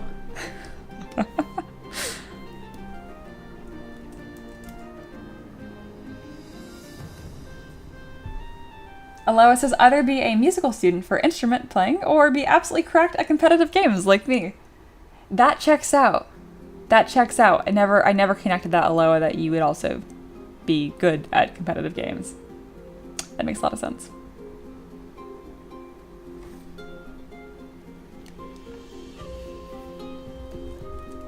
All right, what's happening next? So, Last but not least, I want you guys to understand that when we're going from primary to secondary forms, this is the hard part, and you kind of go back and forth, okay? To having like, it's a cylinder, it's a sphere. Okay, it's a cylinder with a bump on it, like a bony landmark. It's a sphere with a hole in it. You know what I mean? Like, okay, ooh, secondary forms. Don't be afraid to be like, wow, I fucked that head up. We're gonna just get rid of it, and we're just gonna start back from a sphere. I don't see any of my students do this enough. Any of you, except for Aloha. I don't know what you do because you just showed me the final product. But for the rest of you, I know this for sure. You can just go back to a sphere again. Please, for the love of God, you guys have to stop taking a head like this, deciding you don't like it, and trying to fix this. Don't. Stop it. Just go back to a sphere and work again from there. You will get better results every time. Every time. And that's why I tell you guys, hey, it looks overworked because you're using this to create a new shape, but you have all this noise that you've already created and trying to find the right shape the first time. Okay, better example. It's like if I gave you a sketchbook and I ripped out every single piece of paper except for one, and I gave it to you and I was like, okay, learn to draw. And you only had this one piece of paper to keep drawing and sketching on over and over and over again. And by the end, it's just like, there's so many lines, you can't even tell what's going on. That's what you're doing. Stop it. Go back to the primary shape if you're having trouble. There we go. Alo said, yes, on my dragon assignment was the first time I began implementing the reset button, where I just start again rather than smush the shapes over and over again. Very good. Very good. The forge many things, Matt says. You gotta kill your darlings sometimes. That too.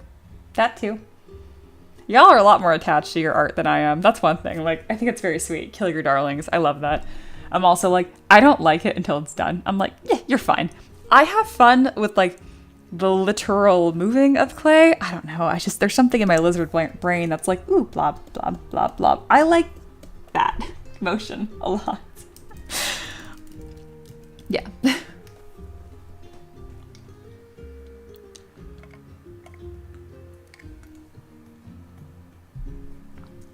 Better luck next time. Exactly. I do have some students that when they do the chaos copy or they start from scratch or whatever, you guys also set this new rule for yourself where you're like, okay, well, I better get it this time. Stop doing that too. That's insane. Just while we're talking about it, you need to suck, be terrible for a long time before you're good. Better luck next time. Shoots model. Put that in tapper quotes. That's really funny. Oh, that's a good one. Okay, I also forgot what I was saying, so sorry. What I was going to say about secondary and primary forms, once you get this and you're happy with it, the detailing stage really shouldn't take that long, or it should be very therapeutic. Like if I like this neck shape, and I do, I can come in with my feather brush, which I actually just use Chisel Creature, which is already default brush in ZBrush. I click on scale, and you're like, that doesn't look like a feather, Mia. I know. Watch.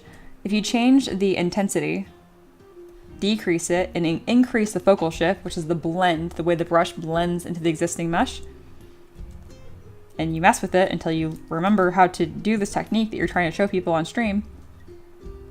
God damn it. Why don't I write these numbers down? There we go. It looks a little like a feather when you layer them. There we go. I spend most of my time getting the shape that I like. And then I can just kind of layer it. You must understand the way that feathers work to do this. And yes, I just... notice that I started from the bottom and went up.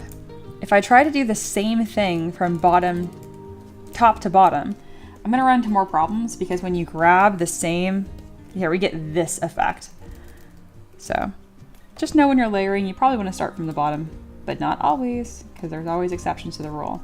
Another thing is you don't want to have the exact same size feather. Usually when I get closer to the head, the feathers get smaller.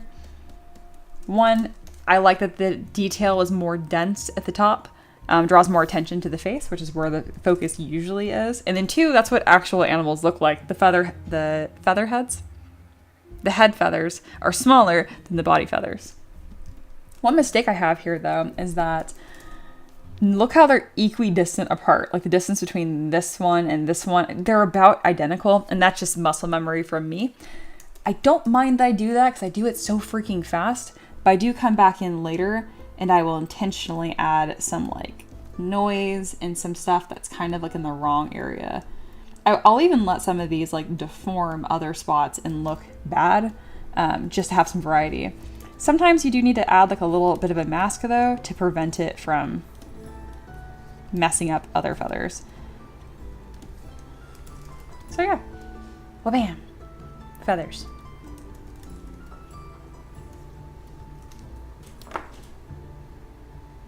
Just Lingual says, Mia, you should have a gun soundbite on deck for whenever you need to kill a darling or make a major change.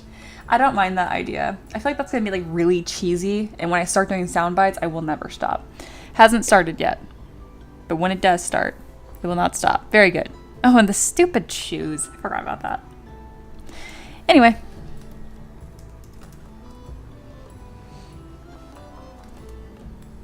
Aloha says, I'm gonna skim this first. I watched a cool video of someone explaining on how animals, both feathers and patterns like stripes, fade as they get to the legs and paws of the creature. Are you watching that? Wasn't that from Abe? I just watched that this morning when I was laying in bed, before I got out of bed, literally. And he's like, they call it the giraffe effect, which like the stripes fade as they move downwards. I just saw that this morning. Very funny.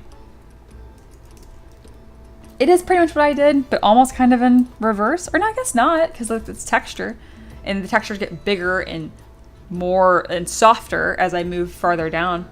Yeah, that is the same effect. Very nice. And then for the wing, we deal with longer feathers. You can do this effect where you try to like layer them up. It's gonna look stupid. Some things you just can't cheat. You're gonna need to create a feather, and you're gonna need to just like place them individually. It's simple as that. There's no getting around it. I'm not going to detail this feather because I don't feel like it right now. I just want to show you the concept. There's your feather. And we're going to move it onto this wing. This is going to look better than you hand sculpting it pretty much every time.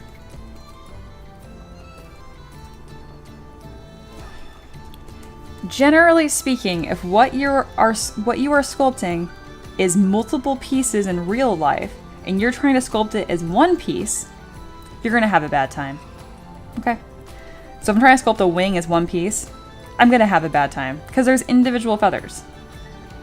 See, look how much cooler that looks. See what I mean? That's cool. And I can duplicate that. I really shouldn't though. I really should just make a new feather section. Okay, I'll be good. We're gonna straighten this out a little bit. I feel bad because we'll blather a lot and kind of take a break, and then I'll do like big changes in 10 seconds. I'm sorry. You can just ask me to do it again if you're like, what the fuck? Anyway, does it again. I'm just creating the different sections of feathers. It's a little blocky right now, but they're individual pieces, so I can move them around to get more of that organic variety later. I'm also going to try to cheat right here and see if I can like taper this, because I don't want to manually do this. I'm going to use my 3D Gizmo and see if I can taper the top. Ooh, I can. Nice.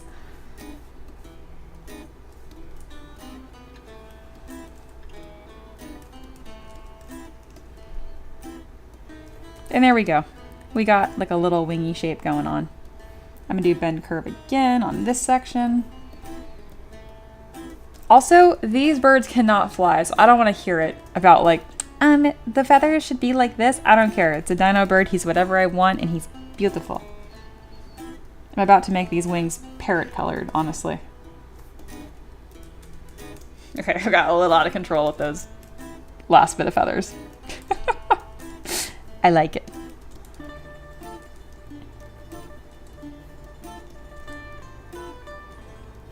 But yeah, details. What command to copy a subtool again? Copying a subtool, not a thing.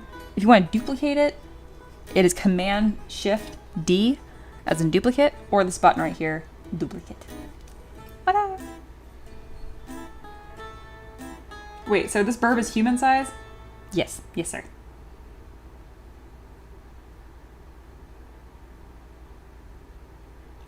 Micah, I read that 3 times before I understood that. That is hysterical.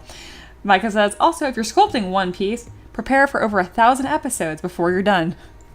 Nice. It took me a second. I was like, what?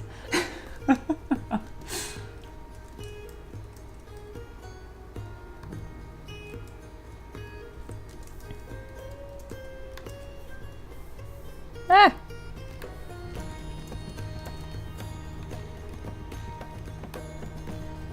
I'm just gonna mirror weld. Again, this was like my just get it done version, and then I did it, and I'm like, that's actually good enough.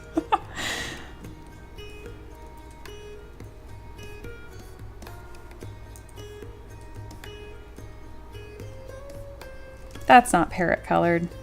That's okay. Duke, but will it print? I know you've been around, so I know you're fucking with me, but that did get a reaction from me. I was like, yes, it will print. There's a Loa. No, too thin. No necklace. Oh my gosh. I love y'all. I do. My job's awesome.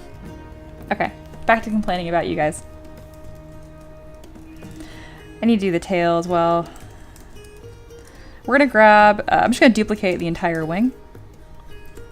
And we're gonna scoot it on over here, and I'm gonna try to fashion this into a tail. I should just make the tail from scratch. It really would not be that hard, but I want to. So, I kind of like that it's asymmetrical right now, that it curves in one direction. I might leave that. Duke laughing in the chat makes me very happy. I'm telling y'all, I'm pretty accurate with this. When someone new starts hanging around, Duke's not new anymore, and I'm like, good peasant, you're gonna fit in here. I am right. 100% of the time, actually. I don't think I've been wrong yet.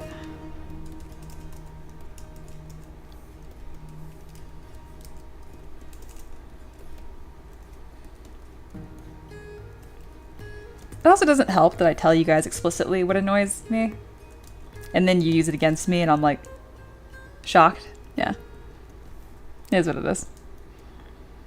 This is the opposite what this tail shape looks like, but it's kind of fun. Yeah, we'll mirror and weld it. We'll do it correct. It doesn't look very good, does it? Don't answer that. It looks fine. We're just going to add another little section right here.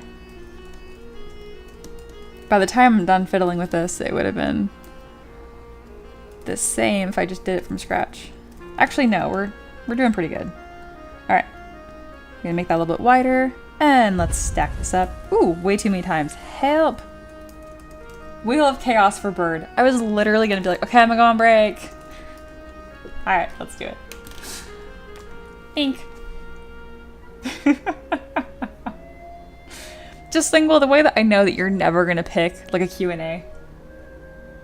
Alright, Just Lingual has redeemed the Wheel of Chaos. What is that? This is exactly what it sounds like it is. I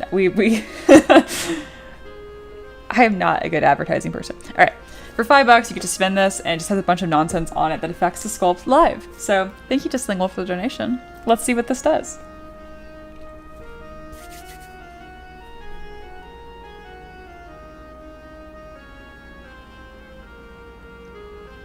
I hate doing helmets. Okay.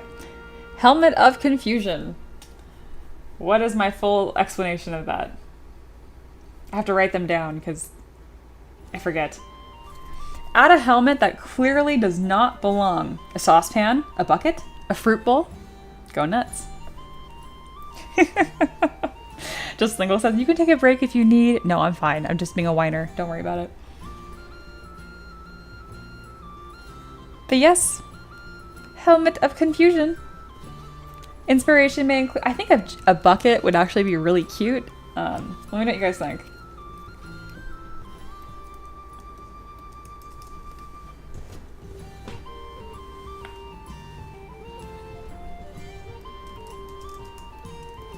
Reaper likes the bucket idea. Also, Aloha says, for the next mystery stream, guys, we have a really awesome display of skills on show. The last one was celebration and crowning of M3DM. This will be her downfall. Is she trying to give me nightmares? Is it just like a shoe marathon? I would probably cry on stream. Oh, can it be a cracked egg helmet? Because burb. Okay, specifically, it says add a helmet that clearly doesn't belong. But no, you guys can do whatever you want. Oh, that is cute, though. Egg hat. Like this. That is cute. Oh, there's my husband. A KFC bucket. That's pretty good. Upside down fishbowl. I like it. And you can have like water sludge coming out. It has to look like sludge to sculpt it. And then a fish. A big pot. I like these ideas. Look at you guys go. Did you put me in a meme? When Mia tells the chat her pet peeves and they use them against her. Literally. Exactly. Thank you for doing the meme that I was referencing.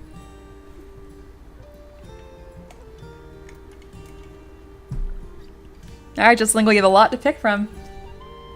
Justlingual says, I'll let the peasants decide. I thought samurai, but their ideas are better. This is fair. Oh my god, like Buckethead. We had a chance to see him live, and I'm disappointed that we didn't. It's okay. He was playing in like a cave nearby, like legit, like a giant, I was gonna say underground cave, but like all caves are underground. Wait, no, not necessarily. Anyway, we didn't go, we should have. Let the peasants cook. Alright, y'all. We're not gonna do the spam, the chat thing, but can you guys continue to talk amongst yourselves and pick what it's gonna be? In the meantime, I'm gonna pick a fun render for this guy. Also, Matt, if you're still lurking, I'm very excited for our call today. I want to see how your last week has been. I can guarantee you're gonna be like, not very productive, but cool things you made anyway. I want to make sure I didn't traumatize you too much last week by detailing your model in 10 minutes. Literally, Mia explaining her worst nightmare in heavy detail to the safety of her peasants. It will be used against her. That's true. Alright, we got another vote for Bucket. We got another one for KFC Bucket. Specifically, Ricky's idea. That doesn't surprise me. Like, my husband hasn't been in the chat all stream and then swoops in with like something really funny and witty. If that is not our relationship. Before it just, you called it. I had a feeling.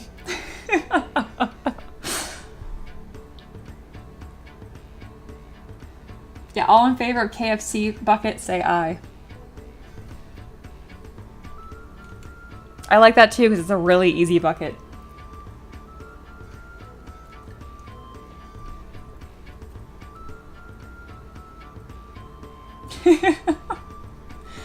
Instead of KFC, can it be TFC for, oh, tavern fried chicken. I definitely thought it was gonna be Torben. Wow. Anyway. I add ketchup. Alright, it's KFC bucket time. It's happening. Or Torben fried chicken. I knew. Tavern fried chicken, that's cute as hell. Let's do it.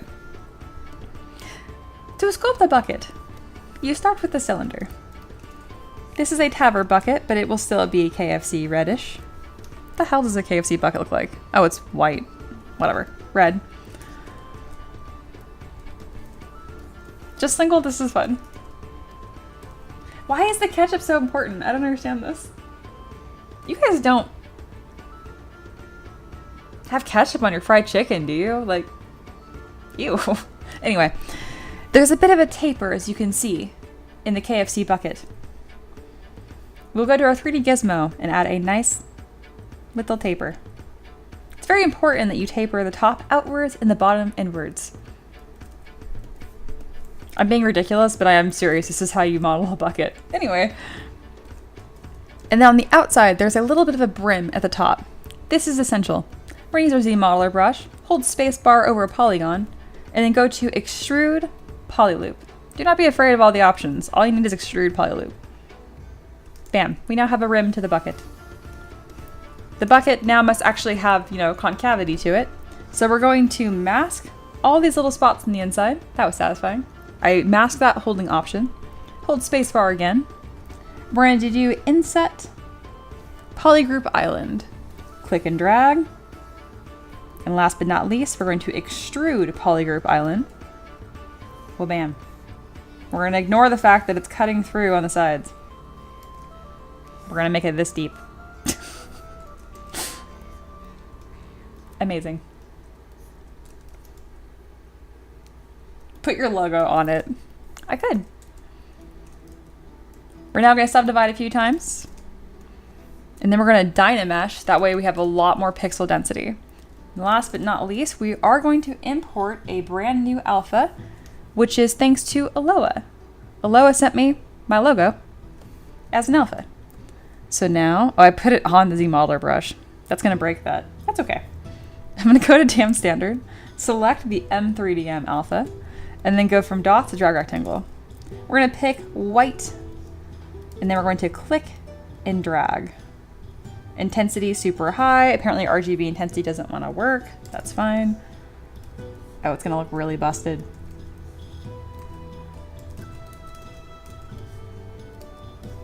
Where is the direction? Where do you want to go?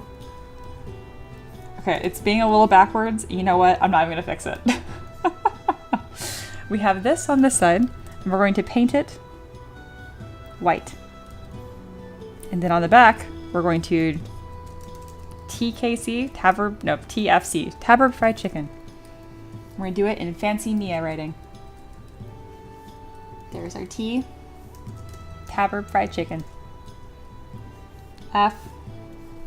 Oh my god, I did not. That's a G. TFC. Good enough. We're going to inset that and make it a bright, lovely white. There we go. Amazing.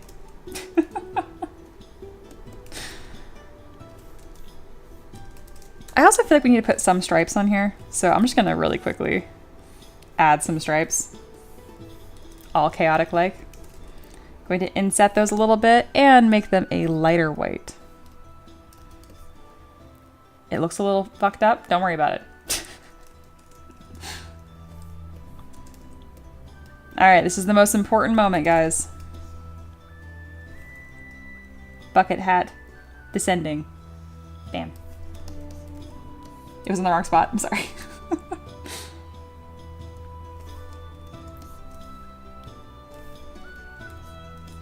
Bucket hat. And then all of this ketchup barbecue sauce nonsense, I don't even know, because we barbecued his ass. Oh my god. Yeah, as far as the sauce goes, I guess I'm just gonna put like a ring on his head. I was very confident about the bucket. This, less so. We're gonna just put a ring on his head, like this. We're gonna Dynamesh it, and then we're gonna mask the top.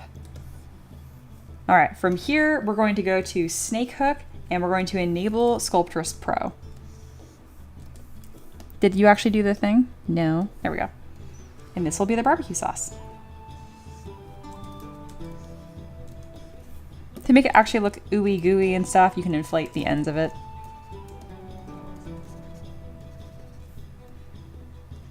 Amazing. This is actually really cute.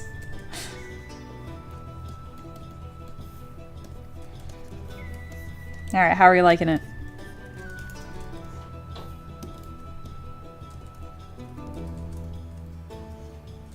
We're gonna have a floating drip of barbecue sauce just to emphasize this will not be 3D printed.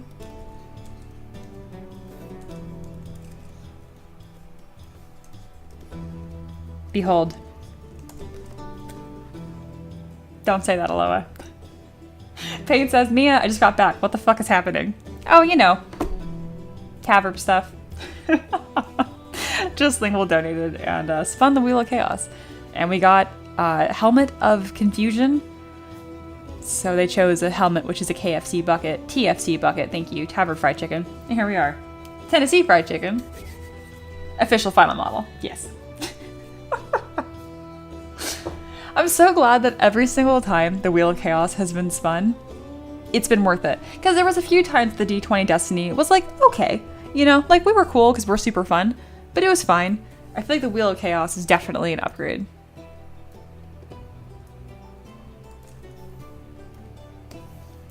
We're gonna take a screenshot of this and we're gonna throw it in the chat. Oh, Aloha already did it. My bad. Coming for your job. Ricky, pose when. God, who was it that said that? That drives me crazy. I think that was 3D with G key. If you're lurking, yeah, I muted the shit out of you. Dude, super annoying. You can't just be rude. If you can't be bothered to like type out like a somewhat coherent question, I don't mind if there's typos. I don't mind English isn't your first language, but there's no way pose when is your best effort at being a civil human being. Ricky will legit like, we're just, it's morning. We're just getting out of bed. And Ricky will look at me and be like, pose when. Like, it's our new thing.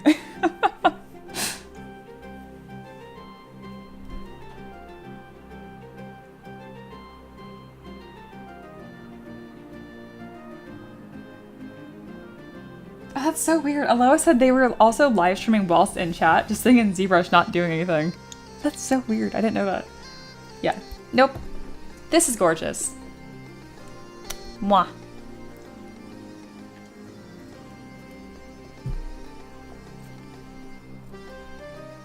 That was fantastic. Thank you, Just Thankful. I hope that was worth every penny.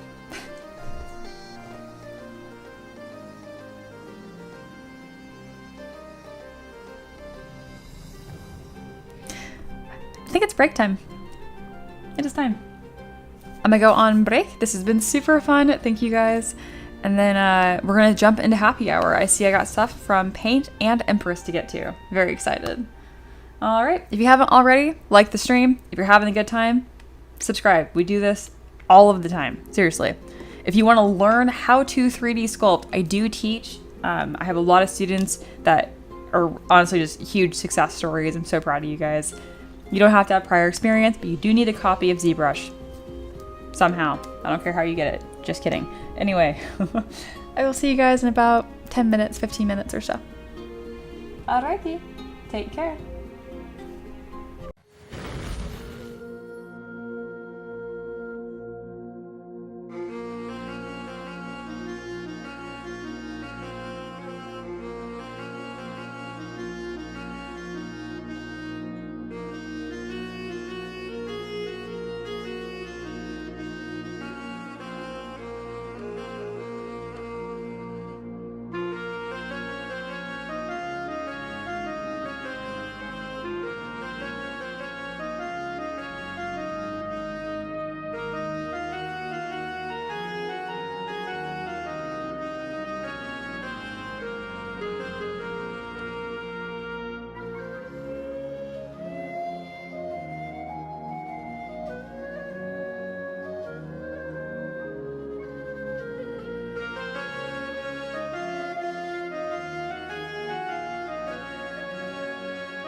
Hello, hello. I am back. All right, it is time for happy hour, which is when I review student work, answer questions, all of that good stuff. Where are my bird beats? There we go. Okay. Starting us off, we have Just Lingual, who I know is here because they just heisted an absurd amount. Good luck. Oh, nope. Mia caught Just Lingual red-handed and tossed him into the rain with knot. Damn, that's funny. Oof. Okay. Oh, hell yeah. Here we go. Just Lingual says, I have what would be a blockout phase by now. No, this is not a blockout. This is way past a blockout, honey. It looks good. This thing that you're putting on the back of it is like a blockout, but this has this rounded ridge right here. It has an eye socket, eyeballs. We're a little past the blockout. A little bit. You could call this done if you wanted to for the scope of this project, for sure. Because I don't think it even was a project. Yeah, it was create something fun and simple. Yeah. So if you're happy with this, I'm happy with this. You could already call that good, honestly. This is extremely cool. There's something about the nose to eye ratio that's making it look a bit baby, I think. What is it? Oh, I have this problem a lot too, where I will have like a top subtool and a bottom subtool, but then you get this problem where that crease continues all the way back, and so it gets a little confusing, but you still want to have two subtools. You can try to use a clay brush to blend that, otherwise it looks like his mouth kind of continues back forever. If you wanted to push it, you can continue to... There's something about... Maybe it's the flatness of the nose too. It's very cool though. Hey, Otaka's back. Hello, hello. Just Lingual says, I am ready to move on. Sounds good. Just Lingual, I don't think I've given you enough, like, do this assignments. You've had to just originate, and I think that locks you up a little bit. I've never even given you the potion assignment. Oh my god. I've just left Just Lingual to suffer out here, guys. I'm gonna give you the potion assignment. If you want to just have a good-ass time, just make the potion rack exactly as you see it. If you're feeling like that's below you and you're super bored, you can redesign it. You've seen other people kind of redesign it, but you don't have to do that. I could have swore that you've done this before. I'm searching potion in our DMs and I don't see it. Either way, it's not a bad idea to do it again. Let me know if you need anything else from me. Anything at all. Next up, we have Paint. Paint says, for this assignment, can this be any creature I make or can I copy something someone else made? Either. Up to you. Have fun. That was easy. And last but not least, we have the lovely Empress. I don't think Empress is here in the chat right now, so I'm gonna go ahead and send her a timestamp. It is currently 2:20.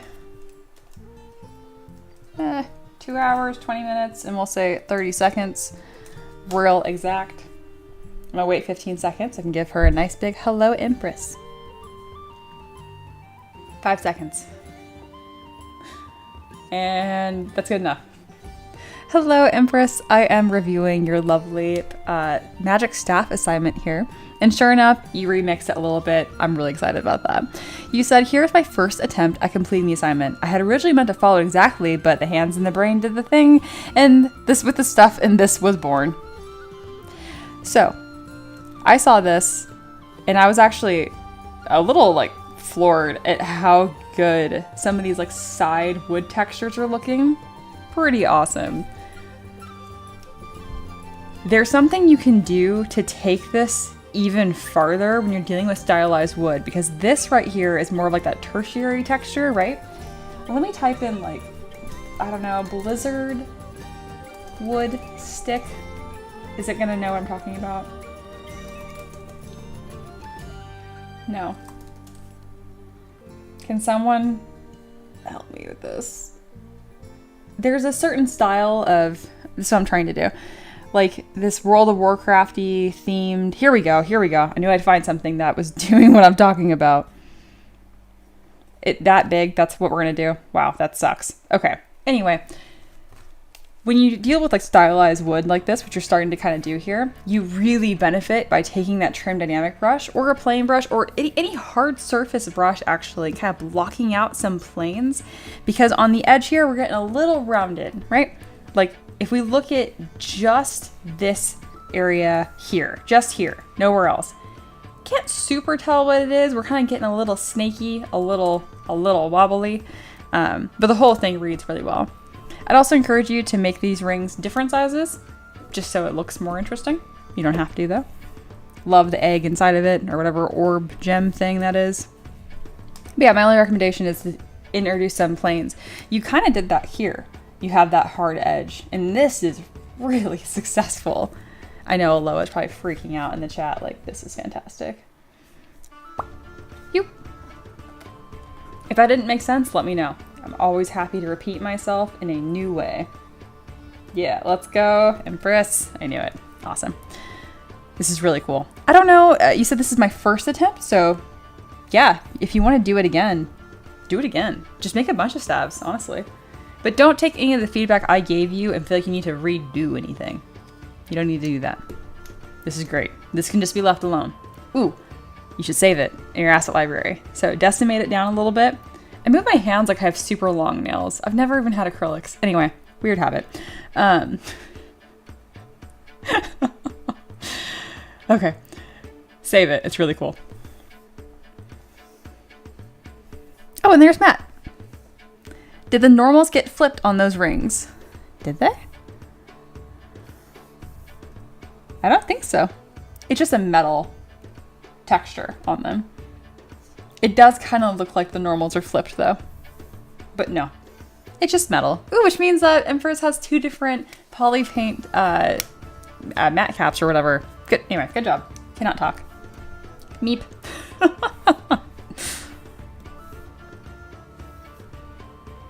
Oh, thank you. I was having a meltdown for this. These are more references I was talking about.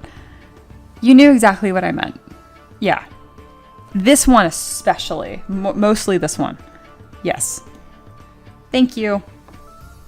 Aloha. This is why I allow your fucking Torben comments. That's great. Thank you.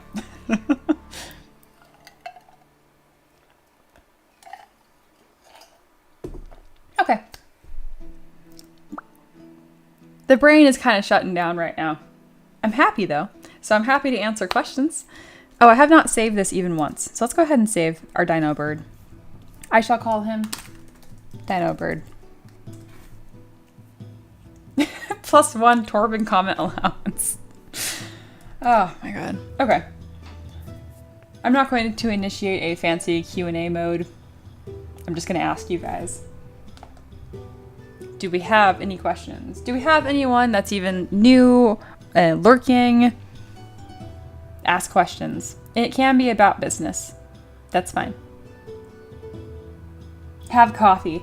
I think it's gonna make me too like acidic-y. I don't know. I went with lemonade instead. Which is probably also not gonna help like acid stomach. I don't know. It's what I wanted. Also, it's important that you guys know that these are the only two things that I have that have Buc-ee's on them. I just don't want you guys thinking that everything I own is Buc-ee's. Like, it's just this. And this isn't even mine. This is technically Ricky's.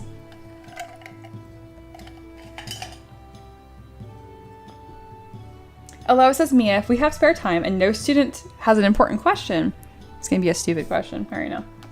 All right, Paint says... Made by Tall Whirl, a friend of mine, and asked permission to make this in 3D model. Showed them some love on Insta. Oh my god, cool. Really super cool, and it's like the sweetest dorky thing you guys do. Like, you don't have to email or text artists to ask them if you can make their stuff in 3D. It's very cute, but you don't have to. Just don't sell it. That would be a dick move. And don't share the 3D model for free online. That could also be weird. But yeah, that's awesome. That being said, I don't mind seeing messages like that about an artist I admire because it's kind of like a low-key, like, notice me senpai moment. Anyway, this is really cute. Freaking love this. This is difficult. You know this is going to be hard. We both know this is going to be difficult. This isn't really even so much creature. This is kind of more... I would consider this as a character project, not a creature, but there are similar elements. I'll just provide you resources as you need them. You need to get started on the base mesh here.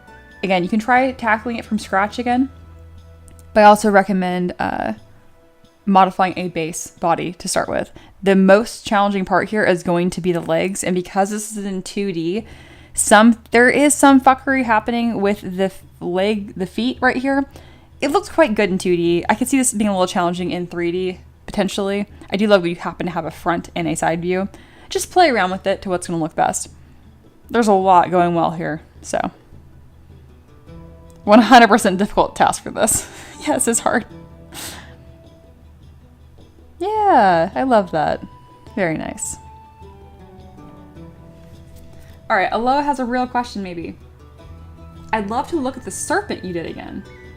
I'm collecting a grimdark reference and strong design references. The mistake you did always comes up in my mind. That's awesome. That's awesome. I appreciate that. I don't know if I've saved it. I have the 3D model. I don't know if I have the, not me crying on stream. That's the cutest thing ever. I'm a reference, guys. All right, I'm just gonna send you the STLs, if that's cool. And then you can import them into ZBrush. So you can go to Tool, Import. I know you know how to do that. I'm just so shocked right now that this is very sweet. All right, I'll just send you the whole thing. Copy. All right, I'm gonna send that to you, Aloha. I can't remember the last thing we talked about, so I'm gonna move that. It's probably me just ranting and raving about Expedition 33. Oh yeah, this is fine. I don't know. Mods and I talk about super secret stuff sometimes. There we go. There was definitely a time, oh my god, it's so embarrassing, don't look for it. But there's definitely a time that in the mod chat we were complaining about Mini Blaze backseating me and driving me crazy, sculpting, and I had that chat open when the stream started. I was like, fuck.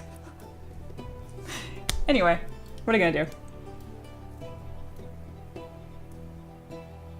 And that's perfect because you have the live stream too, Aloha, to see like how I built it, proportions and that kind of stuff.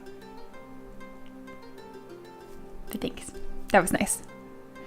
Ego bump. Not that I need it. I've joked before that if of the 7 deadly sins, I am pride all the way. That is my problem. Closely followed by wrath. What a combo.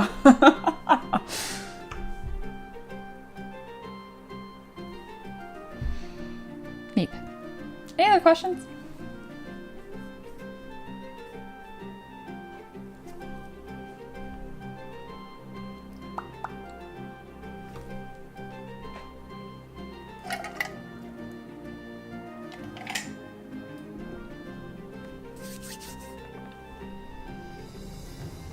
Oh, cool. Thanks from Maniacs. Says, hope this helps too. Oh, interior props. More about like different like wood textures and stuff.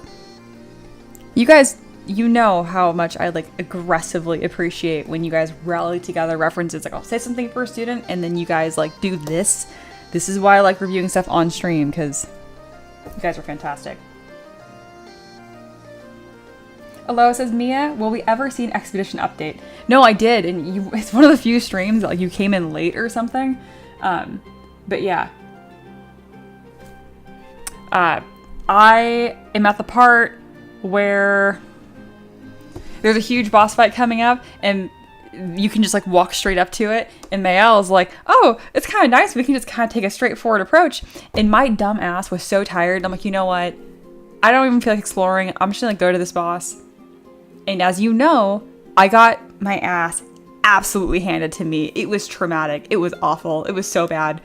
That's the most recent thing that I've done. So I'm gonna, you know, rewind to back where I died, and then I'm actually gonna go down the separate paths to prevent the worst boss fight I have ever engaged with in my life. It was my fault. But yeah. Also, it's funny because like, a character in that game dies, who was my favorite character, of course, that's naturally what happens, and then a new character comes to replace them, and they do look kind of similar. I have recently upgraded, I'm gonna call the character who died Simon, okay? And I refuse to call the new character by his name. I would just call him not Simon. And I tell Ricky about it all the time. He's like, I just tell him like, this is what's going on. I'm like, yeah, and then not Simon did this. And I finally upgraded him to calling him by his real name because I like him too. But he is not Simon. I was even telling Ricky, I was like, well, now that Simon's dead, at least I have Mael, who's like my other favorite character. She's my second, I guess, first now. Anyway, and like as I say that, it's like that one spot where they're like, they fall into a pit and almost die again. Just she does. God, stress. Anyway, Maniac says, when you share your free models, do you upload them to Google Drive and share the link? No, actually just append them to the post in Patreon, but I haven't shared a free model in a hot minute. You could do that though. Hey, Empress is here. Oh, hello. Me a question. When you say make planes with trim dynamic, can we get a live example? You betcha.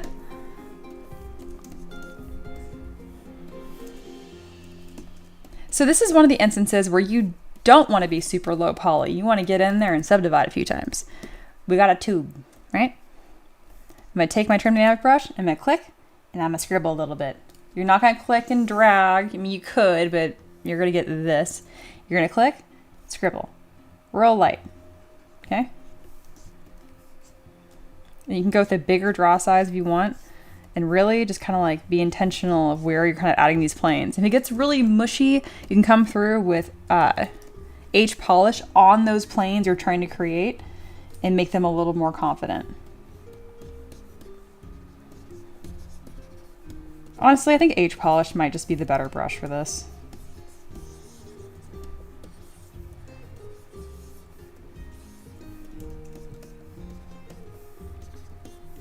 And then if you really want to help yourself out, you can go to geometry, clay polish, meep, clay polish. Click on that a few times. It'll even further add some more noise, some interest in there. Just keep in mind when you clay polish, it does mask it. So you need to clear the mask. Otherwise you're gonna have more. So something kind of like this. And then when you come over with that wood detailing, it's just gonna look more interesting. And you could even really dig in there. If you really like have more control, you could actually mask each plane and then control where these go. But there you go, stylized stick. See how that looks better than if I didn't have those planes there? It wouldn't have looked as nice. Back to Buckethead. Do I have a base modeling tutorial? I've done it a few times on stream.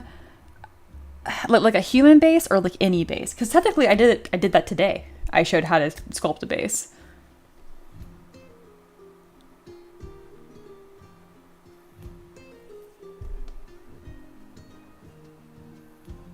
I'm interested in their style, so I would need to hunt down live demos if they have any.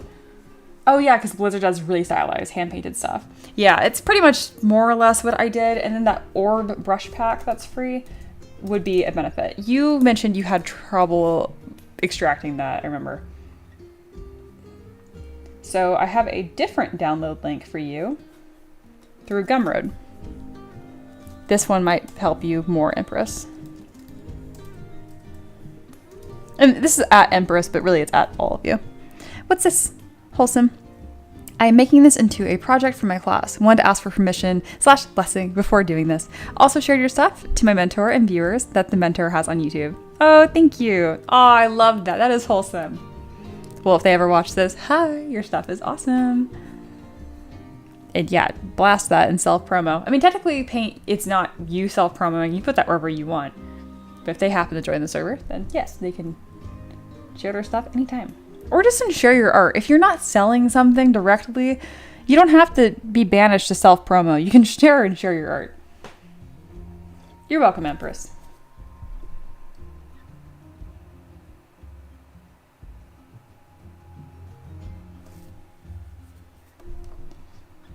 Alrighty, and then as far as a base modeling tutorial, again, for like a creature, for a human, it's kind of similar. That's for Maniac. Check it out.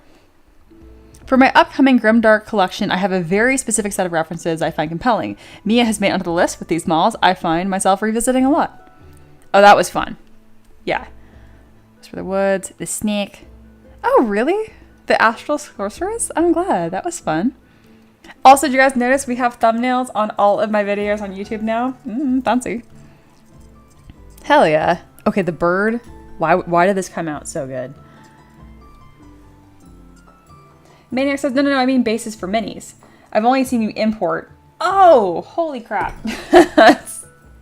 Bases are super easy. I understand now. Let me show you, Maniac. We're going to do one from scratch right now. This is why I import them, because they're fast. You start with a cylinder. Next step, duplicate that cylinder. So guess what? You have 2 cylinders.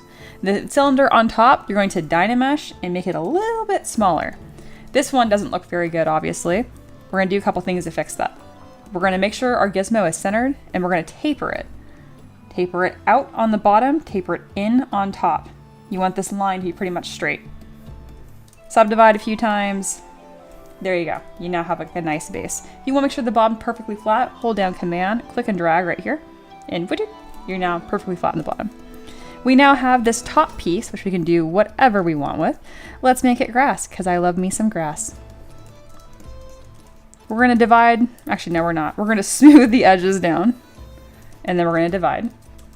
And let's do a grass texture. I like using the layer brush, changing it from dots to drag rectangle, and picking this alpha that has a bunch of little dots.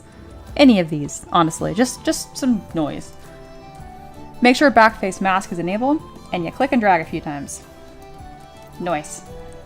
And then I have a free brush pack I found for grass, but that's not helpful to you, so I'm going to do it from scratch.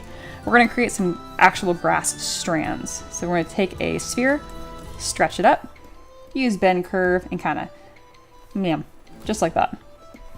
Now that you have one piece like this, rotate it, jump to the top, and kind of like, just throw a bunch of them around.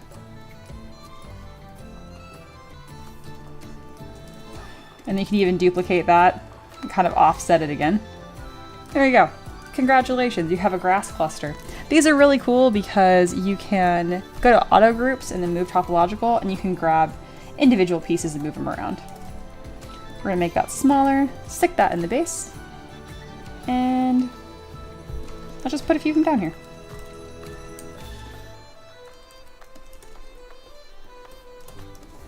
There we go.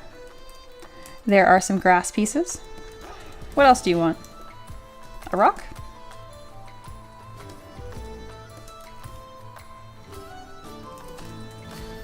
Or is that kind of get the point across?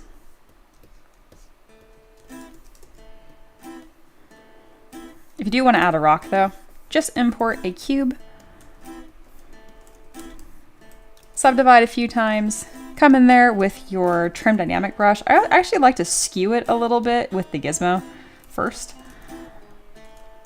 And then I kind of just cut some pieces off using trim dynamic. And there you go. You got a little stone. You can take that stone and just like the grass, kind of put it in a few places.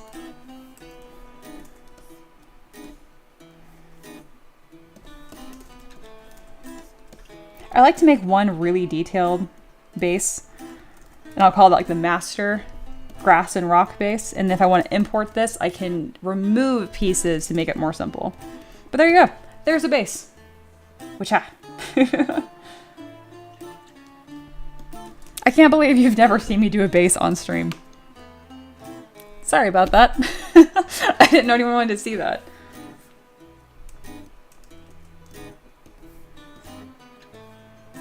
But that's how you do it. All right, we've made a stick for Empress, and we made a base for Maniac. Hey, a new sub. I guess people do want to see me make bases. Sorry. Just speak up in the chat. I got you. I'll make it. And seriously, thanks to Lee. Maniac said, yes, I got it, thanks. I can't wait to fiddle and fixate over the grass blades for an hour. I love that for you. Oh, man. Oh, there's our burb was earlier in the stream. The bucket is a joke, by the way. I'm all self-conscious because we got a new subscriber. I'm like, no, like it's normal bird. That was just for a special event. All right. We did make this from scratch today, though, so for anyone just tuning in, you can rewind and see how all of this happened. Oh, there's Lee in the chat. As someone learning, these videos are so helpful. Awesome. Hello. It's exactly who I want watching these videos. I like it. This is happy hour, so this is a dedicated time where I answer questions. We're about done, which is why the little mug is almost the last call, but if you got any questions, let me know. I do stream pretty much every day around noon Eastern time, so it's not too hard to find me. No, Aloha.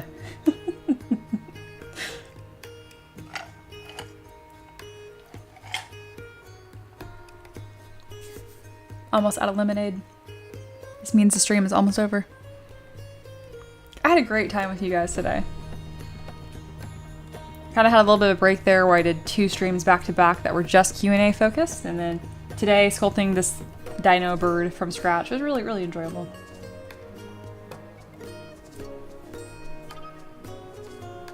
Do I have any other students of mine that have questions? And then Lee, even though you're not part of my official like mentorship program, you can still ask a few questions. If you ask for a one-on-one tutorial how to make a character from scratch, I'd be like, oh no, you need to be part of the program. The questions are just fine. All right. I think we're all set. And then Aloha, you got what you needed with the 3D model I sent you? Want to make sure. There we go. There is that Instagram link for their friend. Awesome. Very good. I think we're set. Chat's quiet. I'm feeling sleepy. Let's move into the last call. This is officially the very last bit of the stream. So if you have any questions, speak now or forever hold your peace. Or just tune in tomorrow or the next day. Again, I stream pretty much every day. Aloha says, yes, I will now retreat into my cave. Very good. Happy art. With my grim dark goobly collection. Oh my gosh. Ever since modeling your Tabber pet on stream, that is legit what I see now. Almost exclusively. Minus the Torben comments. And then you go back to... yeah.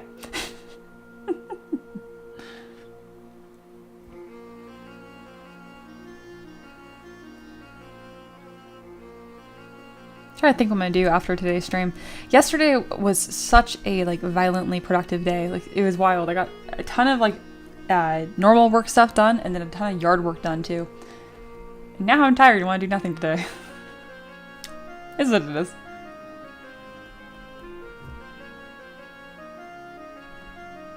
Alright, sweet. Looks like you guys are all taken care of.